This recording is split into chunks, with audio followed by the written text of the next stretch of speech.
Hello friends, welcome to ILA classes, the school of competitive exams.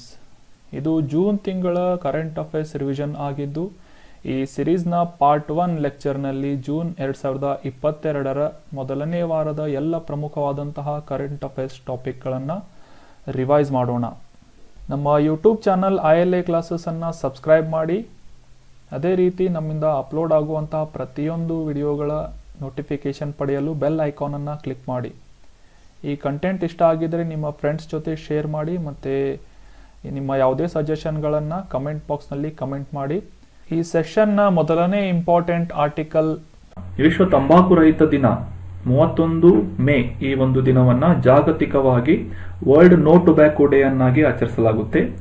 So ಇದರ ಒಂದು ವಾರ್ಷಿಕ ಆಚರಣೆಯ ಒಂದು ಉದ್ದೇಶ ಏನು ಅಂತಂದ್ರೆ, ಈ ಜಗತ್ತಿನಾದ್ಯಂತ ತಂಬಾಕು ಕಂಪನಿಗಳು ವ್ಯಾಪಾರ ಮಾಡುತ್ತಿರುವಂತಹ ಕೆಲವೊಂದು ಪ್ರಾಕ್ಟೀಸ್ಗಳನ್ನ ಅಥವಾ ಅಭ್ಯಾಸಗಳನ್ನ ತಿಳ್ಕೊಳ್ಳುವುದು, ಮತ್ತೆ ವರ್ಲ್ಡ್ ಹೆಲ್ತ್ ಆರ್ಗನೈಸೇಷನ್ ಈ ಒಂದು ತಂಬಾಕನ್ನ ಉಪಯೋಗಿಸುವುದರಿಂದ ಯಾವ ರೀತಿಯ ಸಾಂಕ್ರಾಮಿಕವಾದಂತಹ ಒಂದು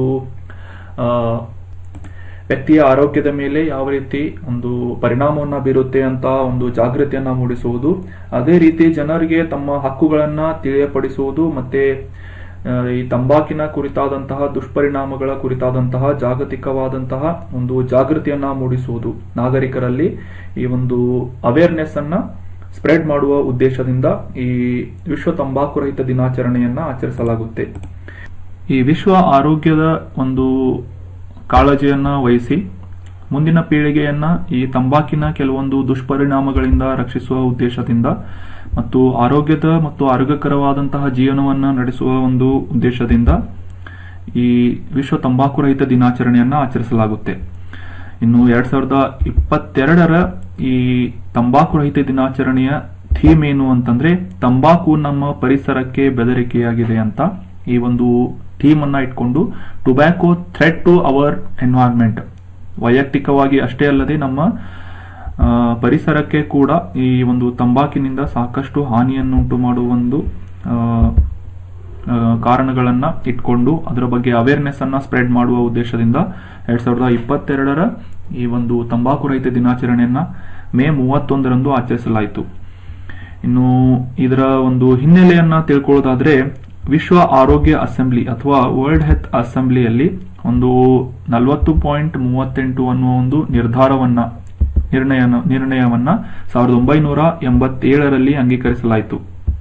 ಸೊ ಇದರ ಪ್ರಕಾರ ಏಪ್ರಿಲ್ 7, 1988 ಈ ವಿಶ್ವ ಧೂಮಪಾನ ನಿಷೇಧವನ್ನ ಪ್ರತಿ ವರ್ಷ ಮೇ 31 ಆಚರಿಸಬೇಕು ಅಂತ 1988 ಈ WHA ಅಥವಾ ವಿಶ್ವ ಆರೋಗ್ಯ ಅಸೆಂಬ್ಲಿಯ ಒಂದು 42.19 ಒಂದು ನಿರ್ಣಯದ ಪ್ರಕಾರ ವಿಶ್ವ ತಂಬಾಕು ರಹಿತ ದಿನ ಅಥವಾ ವರ್ಲ್ಡ್ ನೋ ಟೊಬ್ಯಾಕೋ ದಿನಾಚರಣೆಯನ್ನ ಆಚರಿಸಬೇಕು ಅಂತ ನಿರ್ಧಾರ ಮಾಡಲಾಯಿತು. So that was all about no tobacco day, which is celebrated R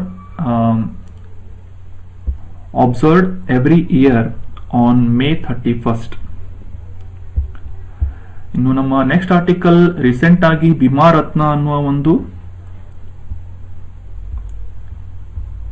ಉಳಿತಾಯ ಯೋಜನೆಯನ್ನ, ಜೀವ ವಿಮಾ ಉಳಿತಾಯ ಯೋಜನೆಯನ್ನ LIC ಇಂದ, ಲೈಫ್ ಇನ್ಶೂರೆನ್ಸ್ ಕಾರ್ಪೊರೇಷನ್ ಈ ಒಂದು ಸಂಸ್ಥೆಯಿಂದ ಲಾಂಚ್ ಮಾಡಲಾಗಿದೆ. ಸೊ ಬಿಮಾ ರತ್ನ ಅನ್ನುವ ಒಂದು ಯೋಜನೆಯ ಬಗ್ಗೆ ಕಾಂಟೆಕ್ಸ್ಟ್ ತಿಳ್ಕೊಳ್ಳೋದಾದ್ರೆ, life insurance corporation of India LIC ಭಾರತದ ಅತಿ ದೊಡ್ಡ ವಿಮಾ ಸಂಸ್ಥೆಯಾದಂತಹ LIC ಇಂದ ಈ ಬಿಮಾ ರತ್ನ ಅನ್ನುವ ಒಂದು ಹೊಸದಾದಂತಹ, ಯಾವುದೇ ರೀತಿಯ ಒಂದು ಲಿಂಕ್ ಮಾಡುವ ಅವಶ್ಯಕತೆ ಇಲ್ಲದ್ದು, ಮತ್ತೆ ಅದೇ ರೀತಿ ಪಾರ್ಟಿಸಿಪೇಷನ್ ಆಗದೆ ಇರುವ ಒಂದು ಅವಕಾಶವನ್ನ, ಮತ್ತೆ ಇಂಡಿವಿಜುವಲ್ ಉಳಿತಾಯ ಮತ್ತು ಜೀವ ವಿಮಾ ಯೋಜನೆಯನ್ನ ಬಿಮಾ ರತ್ನ ಅನ್ನುವ ಒಂದು ಹೆಸರಿನಿಂದ LIC ಇಂದ ಲಾಂಚ್ ಮಾಡಲಾಗಿದೆ.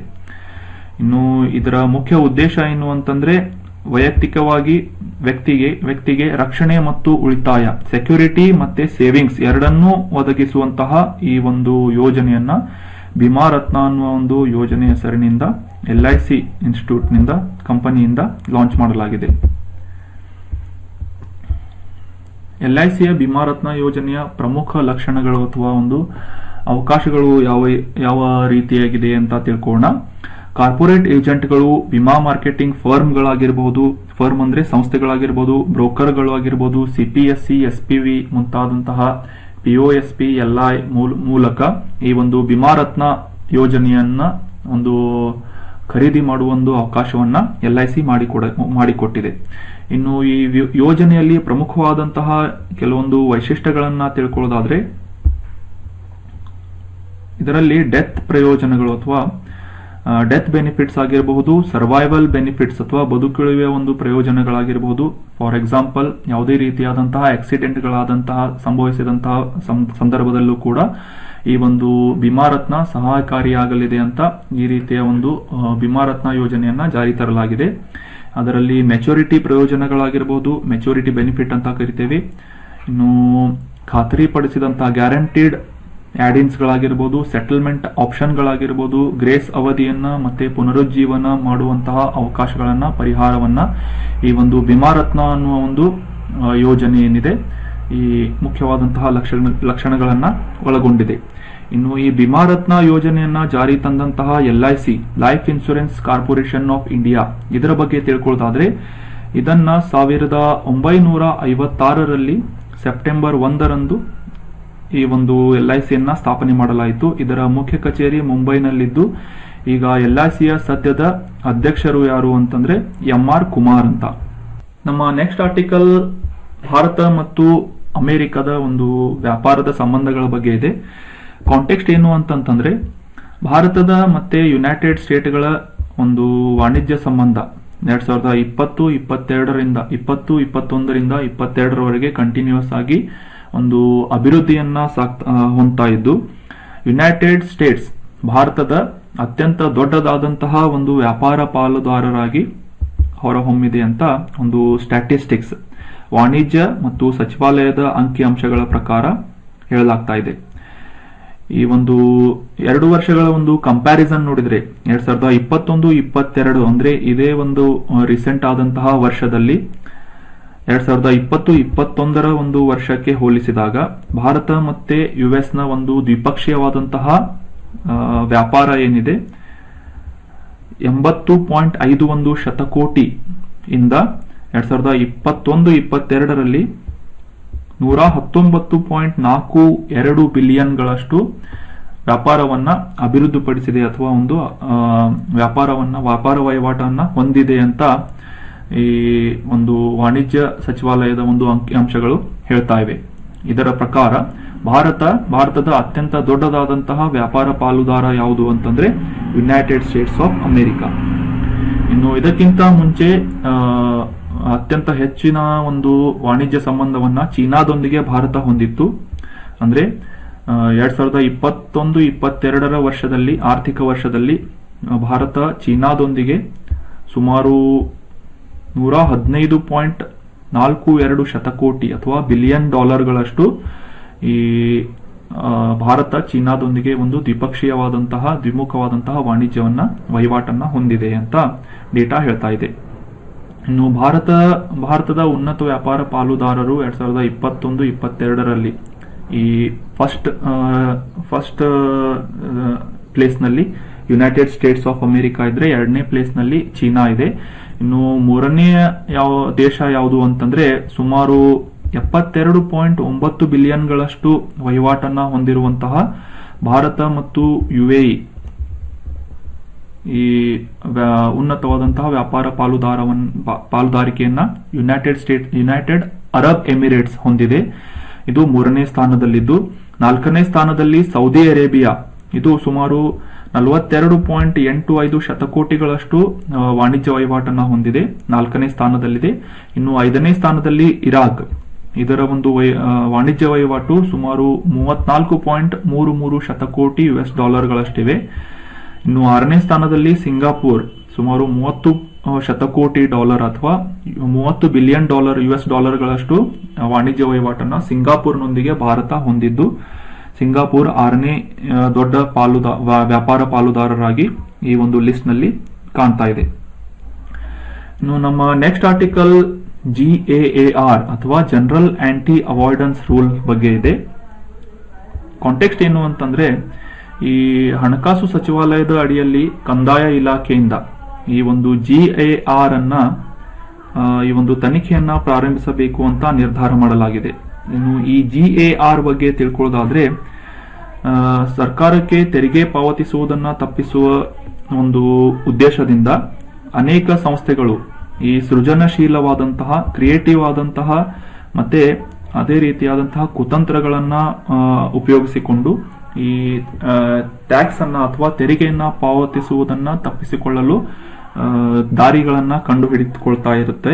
ಸೊ ಈ ಒಂದು ದಾರಿಗಳನ್ನ ಮುಚ್ಚುವುದು ಅಥವಾ ಲೂಪ್ ಹೋಲ್ಸ್ ಗಳನ್ನ ಕ್ಲೋಸ್ ಮಾಡುವ ಉದ್ದೇಶದಿಂದ ಈ GAR ಅನ್ನುವ ಒಂದು ಟೆಕ್ನಿಕ್ ಅನ್ನ ನಮ್ಮ ಹಣಕಾಸು ಸಚಿವಾಲಯದ ಕಂದಾಯ ಇಲಾಖೆಯಿಂದ ಜಾರಿಗೊಳಿಸುವ ಅಥವಾ ಒಂದು ಇನ್ವೆಸ್ಟಿಗೇಷನ್ ಅನ್ನು ನಡೆಸುವಂತಹ ನಿರ್ಧಾರವನ್ನ ಕೈಗೊಳ್ಳಲಾಗಿದೆ. ಇನ್ನು GAR ಬಗ್ಗೆ ಡೀಟೇಲ್ ಆಗಿ ತಿಳ್ಕೊಳ್ಳೋದಾದ್ರೆ ಜನರಲ್ ಆಂಟಿ ಅವಾಯ್ಡೆನ್ಸ್ ರೂಲ್ ಅಂತ ಇದರ ಫುಲ್ ಫಾರ್ಮ್ ಆಗಿದ್ದು, ಈ ವಿವಿಧ ಸಂಸ್ಥೆಗಳು ತೆರಿಗೆಯನ್ನ ತಪ್ಪಿಸುವ ಒಂದು ಕಾರಣದಿಂದ ಅನೇಕ ಸೃಜನಶೀಲವಾದಂತಹ ಮತ್ತು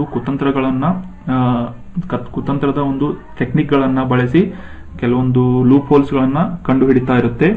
ಸೊ ಅದನ್ನ ಆ ಒಂದು ರೀತಿಯಾದಂತಹ ತೆರಿಗೆಯನ್ನ ತಪ್ಪಿಸುವ ವಿರೋಧಿ ಕಾನೂನನ್ನ 1961ರಲ್ಲಿ ಆದಾಯ ತೆರಿಗೆ ಕಾಯ್ದೆ ಅಡಿಯಲ್ಲಿ ಜಾರಿಗೆ ತರಲಾಗಿತ್ತು. ಸೊ ಅದು GAR ಅಂತ ಕರೆಸಿಕೊಳ್ಳುತ್ತೆ. ಈ GAR ಅನ್ನ ಮೊದಲು ನೇರ ತೆರಿಗೆ ಸಂಹಿತೆ 2009ರಲ್ಲಿ ಪ್ರಸ್ತಾಪಿಸಲಾಗಿತ್ತು.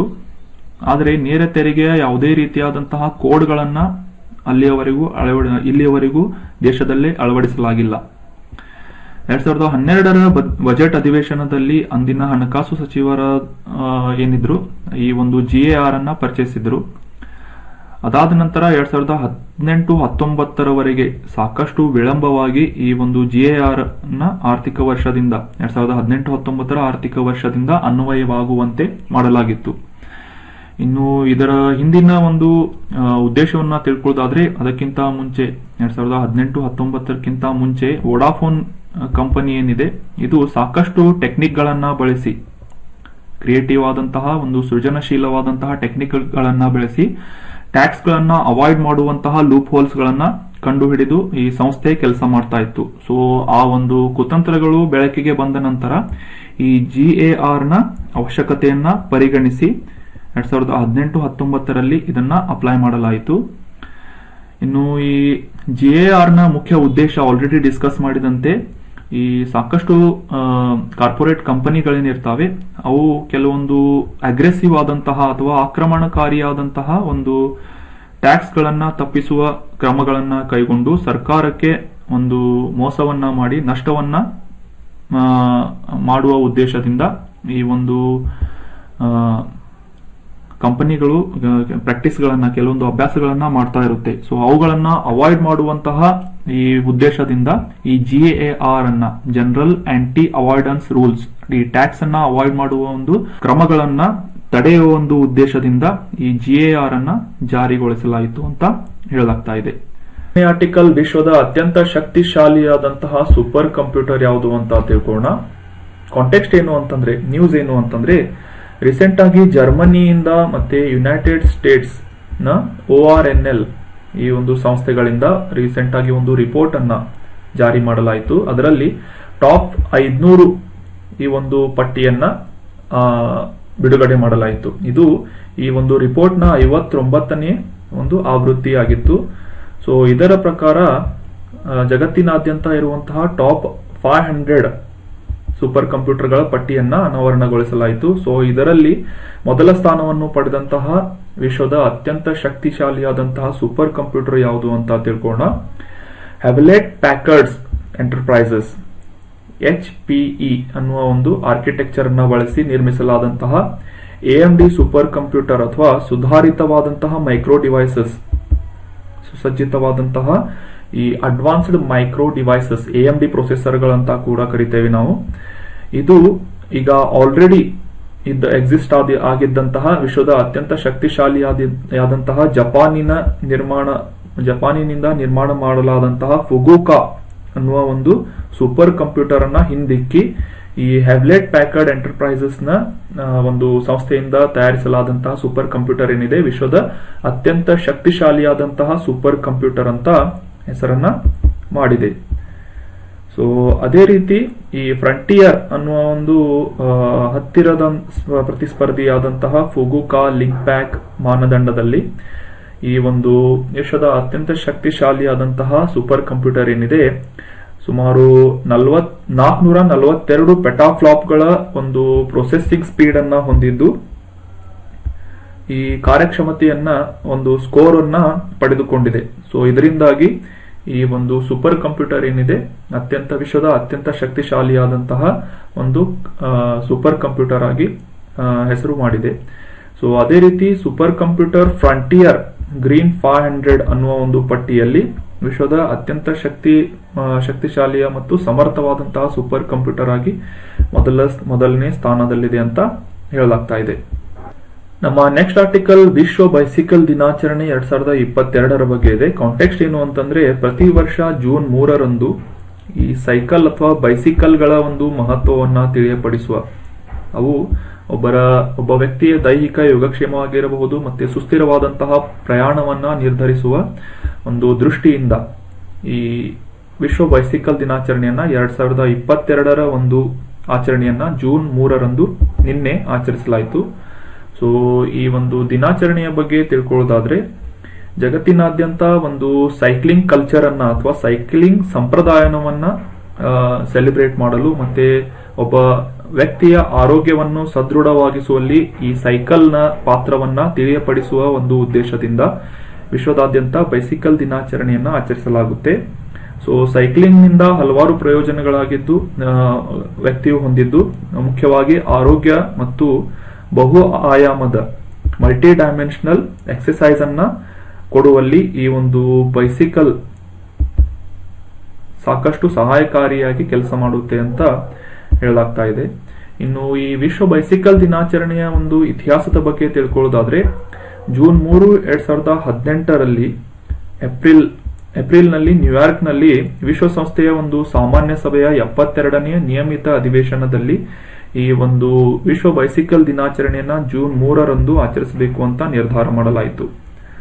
ಸೊ ಅದೇ ರೀತಿ ಈ ಪ್ರಾದೇಶಿಕವಾಗಿರಬಹುದು ಅಂತಾರಾಷ್ಟ್ರೀಯ ಮತ್ತು ಉಪರಾಷ್ಟ್ರೀಯ ಅಭಿವೃದ್ಧಿ ಕಾರ್ಯಕ್ರಮಗಳ ಒಂದು ನೀತಿಗಳಲ್ಲಿ ಬೈಸಿಕಲ್ಗಳನ್ನ ಸೇರಿಸಬೇಕು ಅಥವಾ ಯಾವುದೇ ರೀತಿಯಾದಂತಹ ಒಂದು ಗವರ್ಮೆಂಟ್ ಗಳಿಂದ ಪಾಲಿಸಿ ಆಗಿರ್ಬೋದು ಒಂದು ರೂಲ್ಸ್ ಗಳಾಗಿರ್ಬೋದು ಆ ಒಂದು ದೃಷ್ಟಿಯಲ್ಲಿ ಈ ಬೈಸಿಕಲ್ಗಳ ಒಂದು ಉಪಯೋಗವನ್ನ ಹೆಚ್ಚಿಸುವಂತೆ ಪ್ರೋತ್ಸಾಹಿಸುವ ಒಂದು ನಿರ್ಧಾರಕ್ಕೆ ಸುಮಾರು 193ಕ್ಕೂ ಹೆಚ್ಚು ಸದಸ್ಯ ರಾಷ್ಟ್ರಗಳು ವಿಶ್ವಸಂಸ್ಥೆಯ ಸದಸ್ಯ ರಾಷ್ಟ್ರಗಳು ಈ ಒಂದು ಬೈಸಿಕಲ್ ದಿನಾಚರಣೆಯ ಘೋಷಣೆಗೆ ಒಪ್ಪಿ ಈ ಒಂದು ರೆಸಲ್ಯೂಷನ್ ಅನ್ನ ಅಡಾಪ್ಟ್ ಮಾಡಿಕೊಂಡಿದ್ವು ಅಥವಾ ಅಳವಡಿಸಿಕೊಂಡಿದ್ವು ಅಂತ ಈ ಒಂದು ಜೂನ್ 3 ಈ ಬೈಸಿಕಲ್ ದಿನಾಚರಣೆಯನ್ನ ಪ್ರತಿ ವರ್ಷ ಆಚರಿಸಲಾಗುತ್ತೆ. ಇನ್ನು ನಮ್ಮ ನೆಕ್ಸ್ಟ್ ಆರ್ಟಿಕಲ್ ಸಾಕಷ್ಟು ನ್ಯೂಸ್ ನಲ್ಲಿರುವಂತಹ ಮಂಕಿ ಪಾಕ್ಸ್ ವೈರಸ್ ಬಗ್ಗೆ ಇದೆ. ಕಾಂಟೆಕ್ಸ್ಟ್ ಏನು ಅಂತಂದ್ರೆ ರೀಸೆಂಟ್ ಆಗಿ ಯುನೈಟೆಡ್ ಕಿಂಗ್ಡಮ್ ಅಥವಾ ಇಂಗ್ಲೆಂಡ್ ಅಂತ ಕೂಡ ಕರಿಬಹುದು, ಯುನೈಟೆಡ್ ಕಿಂಗ್ಡಮ್ UK ನಲ್ಲಿ ಈ ಮಂಕಿ ಪಾಕ್ಸ್ ವೈರಸ್ ನ ಗುರುತಿಸಲಾಗಿದೆ ಅಥವಾ ಕಾಣಿಸಿಕೊಂಡಿದೆ. ಆ ಒಂದು ಯುನೈಟೆಡ್ ಕಿಂಗ್ಡಮ್ ನಲ್ಲಿ ಮಂಕಿ ಪಾಕ್ಸ್ ಅನ್ನ ಹೊಂದಿರುವಂತಹ ವ್ಯಕ್ತಿ ಏನಿದ್ದಾರೆ ಇವರು ರೀಸೆಂಟ್ ಆಗಿ ನೈಜೀರಿಯಾಗೆ ಭೇಟಿ ಕೊಟ್ಟಿದ್ದರಿಂದ ಅಲ್ಲಿಂದ ಪ್ರಯಾಣ ಮಾಡಿಕೊಂಡು ಬಂದಿದ್ದರಿಂದ ಆ ಒಂದು ಈ ಟ್ರಾವೆಲ್ ಹಿಸ್ಟ್ರಿ ಇರುವ ಒಂದು ವ್ಯಕ್ತಿಗೆ ಈ ಒಂದು ಯುನೈಟೆಡ್ ಕಿಂಗ್ಡಮ್ ನಲ್ಲಿ ಮಂಕಿ ಪಾಕ್ಸ್ ವೈರಸ್ ಏನಿದೆ ಗುರುತು ದೃಢಪಟ್ಟಿದೆ ಅಂತ ನ್ಯೂಸ್ ಇದೆ. ಇನ್ನು ಈ ಮಂಕಿ ಪಾಕ್ಸ್ ವೈರಸ್ ಬಗ್ಗೆ ತಿಳ್ಕೊಳ್ಳೋದಾದ್ರೆ ಈ ಒಂದು ಮಂಕಿ ಪಾಕ್ಸ್ ಜೀನಸ್ ಅಥವಾ ಕುಲ ಏನಿದೆ ಪಾಕ್ಸ್ ವಿರಿಡೆ ಅನ್ನುವ ಒಂದು ಕುಟುಂಬಕ್ಕೆ ಸೇರಿರುವಂತಹ ವೈರಸ್ ಆಗಿದ್ದು ಸಿಡುಬು ಕೌ ಪಾಕ್ಸ್ ಅಥವಾ ಕೌ ಅಂತಂದ್ರೆ ಆಕಳು ಕೌ ಪಾಕ್ಸ್ ಕ್ಯಾಮಲ್ ಪಾಕ್ಸ್ ಈ ಒಂದು ಕಾಯಿಲೆಗಳಿಗೆ ಸಂಬಂಧಿಸಿದಂತಹ ಒಂದು ಜೀನಸ್ ಅನ್ನ ಹೊಂದಿರುವಂತಹ ವೈರಸ್ ಮಂಕಿ ಪಾಕ್ಸ್ ಆಗಿದೆ. ಇನ್ನು ಈ ಮಂಕಿ ಪಾಕ್ಸ್ ಅನ್ನ ಈ ಒಂದು ನ್ಯೂಸ್ ನಲ್ಲಿ ನೀಡಿರುವಂತಹ ಪಿಕ್ಚರ್ ಅಥವಾ ಇಮೇಜ್ ಅನ್ನ ನೋಡಿ ನೀವು ತಿಳ್ಕೊಳ್ಬಹುದು. ಇದು ಸಿಡುಬು ರೋಗಕ್ಕೆ ಸಾಕಷ್ಟು ಹೋಲಿಸಬಹುದಾದಂತಹ ಲಕ್ಷಣಗಳನ್ನ ಅಥವಾ ರೋಗ ಲಕ್ಷಣಗಳನ್ನ ಹೊಂದಿದ್ದು ಈಗ 1980ರಲ್ಲಿ ಆಲ್ರೆಡಿ ಜಗತ್ತಿನಾದ್ಯಂತ ಆ ಒಂದು 1980ರ ದಶಕದಲ್ಲಿ ಮಂಕಿ ಪಾಕ್ಸ್ ಅಥವಾ ಈ ಸಿಡುಬು ರೋಗವನ್ನ ಸಂಪೂರ್ಣವಾಗಿ ನಿರ್ಮೂಲನೆ ಮಾಡಲಾಗಿದೆ ಅಂತ ಘೋಷಣೆ ಮಾಡಲಾಗಿತ್ತು. ಇಲ್ಲಿ ಒಂದು ಕ್ವಶನ್ ಹುಟ್ಟಿಕೊಳ್ಳುತ್ತೆ. ಸಿಡುಬು ರೋಗಕ್ಕೆ ಲಸಿಕೆಯನ್ನ ಕಂಡು ಹಿಡಿದಂತಹ ವೈಜ್ಞಾನಿಕ ಅಥವಾ ವಿಜ್ಞಾನಿಯ ಹೆಸರನ್ನ ನೀವು ಕಮೆಂಟ್ ಬಾಕ್ಸ್ ನಲ್ಲಿ ಕಮೆಂಟ್ ಮಾಡಬೇಕು. ಈ ಒಂದು ಮಂಕಿ ಪಾಕ್ಸ್ ರೋಗ ಏನಿದೆ, ಸಿಡುಬು ರೋಗಕ್ಕೆ ಸಾಕಷ್ಟು ಹೋಲಿಸಬಹುದಾದಂತಹ ಒಂದು ರೋಗ ಲಕ್ಷಣಗಳನ್ನ ಹೊಂದಿದೆ ಅಂತ ಹೇಳ್ತಾ ಇದ್ದಾರೆ. ಸೊ ನಮ್ಮ ನೆಕ್ಸ್ಟ್ ಆರ್ಟಿಕಲ್ ಪ್ರಧಾನ ಮಂತ್ರಿ ಕುಸುಮ್ ಯೋಜನೆಯ ಬಗ್ಗೆ ಡೀಟೇಲ್ ಆಗಿ ಡಿಸ್ಕಸ್ ಮಾಡೋಣ. ಕಾಂಟೆಕ್ಸ್ಟ್ ಏನು ಅಂತಂದ್ರೆ, ಈ ಪ್ರಧಾನ ಮಂತ್ರಿ ಕುಸುಮ್ ಯೋಜನೆ ಸಾಕಷ್ಟು ಯಶಸ್ವಿಯಾದಂತಹ ಒಂದು ದೃಷ್ಟಿಯಲ್ಲಿ ಅಥವಾ ದಾರಿಯಲ್ಲಿ ನಡೀತಾ ಇದೆ ಅಂತ ನ್ಯೂಸ್ ನಲ್ಲಿತ್ತು. ಸೊ ಅದೇ ರೀತಿ ಈ ಒಂದು ಕುಸುಮ್ ಯೋಜನೆ ಬಗ್ಗೆ ತಿಳ್ಕೊಳ್ಳೋಣ. PM ಕುಸುಮ್ ಅಂತಂದ್ರೆ ಇದರ ವಿಸ್ತೃತ ರೂಪವನ್ನ ತಿಳ್ಕೊಳ್ಳೋದಾದ್ರೆ ಪ್ರಧಾನ ಮಂತ್ರಿ ಕಿಸಾನ್ ಊರ್ಜಾ ಸುರಕ್ಷಾ ಏವಂ ಉತ್ಥಾನ್ ಮಹಾಭಿಯಾನ್. PM ಕುಸುಮ್ನ ಫುಲ್ ಫಾರ್ಮ್ ಪ್ರಧಾನ ಮಂತ್ರಿ ಕಿಸಾನ್ ಊರ್ಜಾ ಸುರಕ್ಷಾ ಏವಂ ಉತ್ಥಾನ್ ಮಹಾಭಿಯಾನ್ ಅಂತ ಇದರ ಫುಲ್ ಫಾರ್ಮ್ ಆಗಿದೆ. ಇದನ್ನ ಭಾರತದ ಪ್ರಧಾನ ಮಂತ್ರಿ ಅಥವಾ ಭಾರತೀಯ ಸರ್ಕಾರದಿಂದ ಮಾರ್ಚ್ 2019ರಲ್ಲಿ ಲಾಂಚ್ ಮಾಡಲಾಗಿತ್ತು. PM ಕುಸುಮ್ ಯೋಜನೆಯನ್ನ 2019 ಮಾರ್ಚ್ ತಿಂಗಳಲ್ಲಿ ಲಾಂಚ್ ಮಾಡಲಾಗಿತ್ತು. ಸೊ ಈ PM ಕುಸುಮ್ ಏನು ಅಂತ ತಿಳ್ಕೊಳ್ಳೋದಾದ್ರೆ, ಇದು ಕೃಷಿಗಾಗಿ ಸೋಲಾರ್ ನೀರಾವರಿಯ ಅಥವಾ ಒಂದು ಪಂಪ್ ಸೆಟ್ ಗಳನ್ನ ಅಳವಡಿಸಲು ರೈತರಿಗೆ ಆರ್ಥಿಕವಾಗಿ ಬೆಂಬಲವನ್ನ ನೀಡುವಂತಹ ಯೋಜನೆಯಾಗಿದೆ. PM ಕುಸುಮ್ ಯೋಜನೆ ಯಾವುದಕ್ಕೆ ಸಂಬಂಧಿಸಿದೆ ಅಂತಂದ್ರೆ, ಈ ಒಂದು ಇಮೇಜ್ ನಲ್ಲಿ ನೋಡಬಹುದು, ಕೃಷಿಗೆ ಸಂಬಂಧಿಸಿದಂತೆ ರೈತರಿಗೆ ಈ ಸೋಲಾರ್ ಪಂಪ್ ಸೆಟ್ ಗಳನ್ನ ಅಳವಡಿಸುವಂತೆ ಆರ್ಥಿಕವಾಗಿ ಬೆಂಬಲ ನೀಡುವಂತಹ ಒಂದು ಸ್ಕೀಮ್ PM ಕುಸುಮ್ ಯೋಜನೆಯಾಗಿದೆ. ಈ ಒಂದು PM ಕುಸುಮ್ ಯೋಜನೆಯ ಅಡಿಯಲ್ಲಿ ರೈತರಿಗೆ ಪ್ರತ್ಯೇಕವಾಗಿ ಕೊಳವೆ ಬಾವಿಗಳು, ಬೋರ್ವೆಲ್ಗಳು, ಪಂಪ್ ಸೆಟ್ ಗಳನ್ನ ಸ್ಥಾಪಿಸಲು 60% ನಷ್ಟು ಈ ಒಂದು ವೆಚ್ಚ, ಈ ಒಂದು ಸಂಪೂರ್ಣವಾದಂತಹ ವೆಚ್ಚದ 60% ನಷ್ಟು ಸಹಾಯಧನವನ್ನ ಈ ಒಂದು PM ಕುಸುಮ್ ಯೋಜನೆಯಡಿಯಲ್ಲಿ ಸರ್ಕಾರದಿಂದ ನೀಡಲಾಗುತ್ತೆ. ನೆನ್ಪಿಟ್ಕೊಳ್ಳಿ, PM ಕುಸುಮ್ ಯೋಜನೆ ಏನಿದೆ ಇದು ಸೋಲಾರ್ ಪಂಪ್ ಸೆಟ್ ಗಳನ್ನ ರೈತರಿಗೆ ಅಳವಡಿಸಿಕೊಡುವುದರಲ್ಲಿ 60% ಸಹಾಯಧನವನ್ನ ನೀಡುವಂತಹ ಒಂದು ಯೋಜನೆ ಆಗಿದೆ. ನಮ್ಮ ನೆಕ್ಸ್ಟ್ ಆರ್ಟಿಕಲ್ ಭಜನ್ ಸುಪೋರಿ ಅವರು ಅಥವಾ ಸಂತೂರ್ ಮಾಂತ್ರಿಕ, ಸಂತೂರ್ ಎನ್ನುವ ವಾದ್ಯವನ್ನ ನುಡಿಸ್ತಾ ಇದ್ದಂತಹ ಸಂತೂರ್ ಮಾಂತ್ರಿಕರೆಂದೇ ಹೆಸರಾದಂತಹ ಭಜನ್ ಸುಪೋರಿ ಅವರು 73ನೇ ವಯಸ್ಸಿನಲ್ಲಿ ನಿಧನರಾಗಿದ್ದಾರೆ. ಸೊ ಇವರನ್ನ ಸಂತೂರ್ ಮಾಂತ್ರಿಕ ಎಂದು ಗುರುತಿಸಲಾಗ್ತಾ ಇತ್ತು.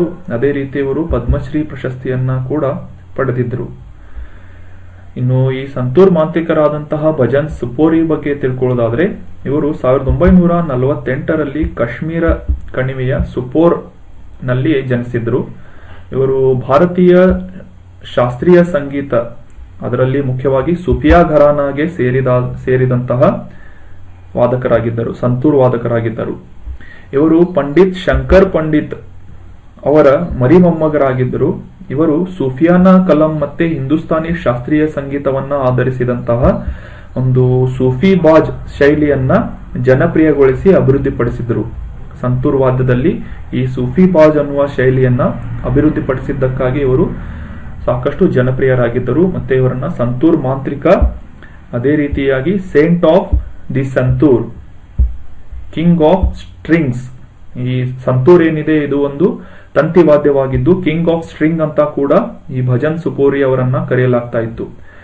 ಇವರಿಗೆ 1992ರಲ್ಲಿ ಸಂಗೀತ್ ನಾಟಕ್ ಅಕಾಡೆಮಿ ಪ್ರಶಸ್ತಿ, ಅದೇ ರೀತಿ 2004ರಲ್ಲಿ ಪದ್ಮಶ್ರೀ ಪ್ರಶಸ್ತಿಯನ್ನ ಈ ಭಜನ್ ಸುಪೋರಿ ಅವರು ಪಡೆದಿದ್ದರು.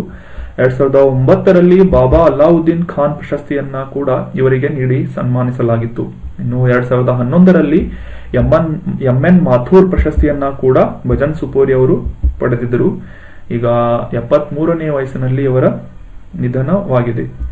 ಭಜನ್ ಸುಪೋರಿ ಅವರ ಕೆಲವೊಂದು ಕೆಲಸಗಳನ್ನ ನೋಡೋದಾದ್ರೆ, ಇವರು ಕಾಶ್ಮೀರಿ ಅಷ್ಟೇ ಅಲ್ಲದೆ ಹಿಂದಿ ಆಗಿರ್ಬೋದು, ದೋಗ್ರಿ, ಸಿಂಧಿ, ಉರ್ದು, ಸಂಸ್ಕೃತ್, ಭೋಜ್ಪುರಿ, ಪಂಜಾಬಿ, ಹಿಮಾಚಲಿ, ರಾಜಸ್ಥಾನಿ, ತೆಲುಗು, ತಮಿಳ್ ಮುಂತಾದಂತಹ ಭಾಷೆಗಳಲ್ಲಿ, ಪರ್ಷಿಯನ್, ಅರೇಬಿಕ್ ಇತ್ಯಾದಿಯಾದಂತಹ ಭಾಷೆಗಳಲ್ಲಿ ಸುಮಾರು 6000ಕ್ಕೂ ಹೆಚ್ಚು ಹಾಡುಗಳಿಗೆ ಸಂಗೀತ ಸಂಯೋಜನೆಯನ್ನ ನೀಡಿದ್ರು.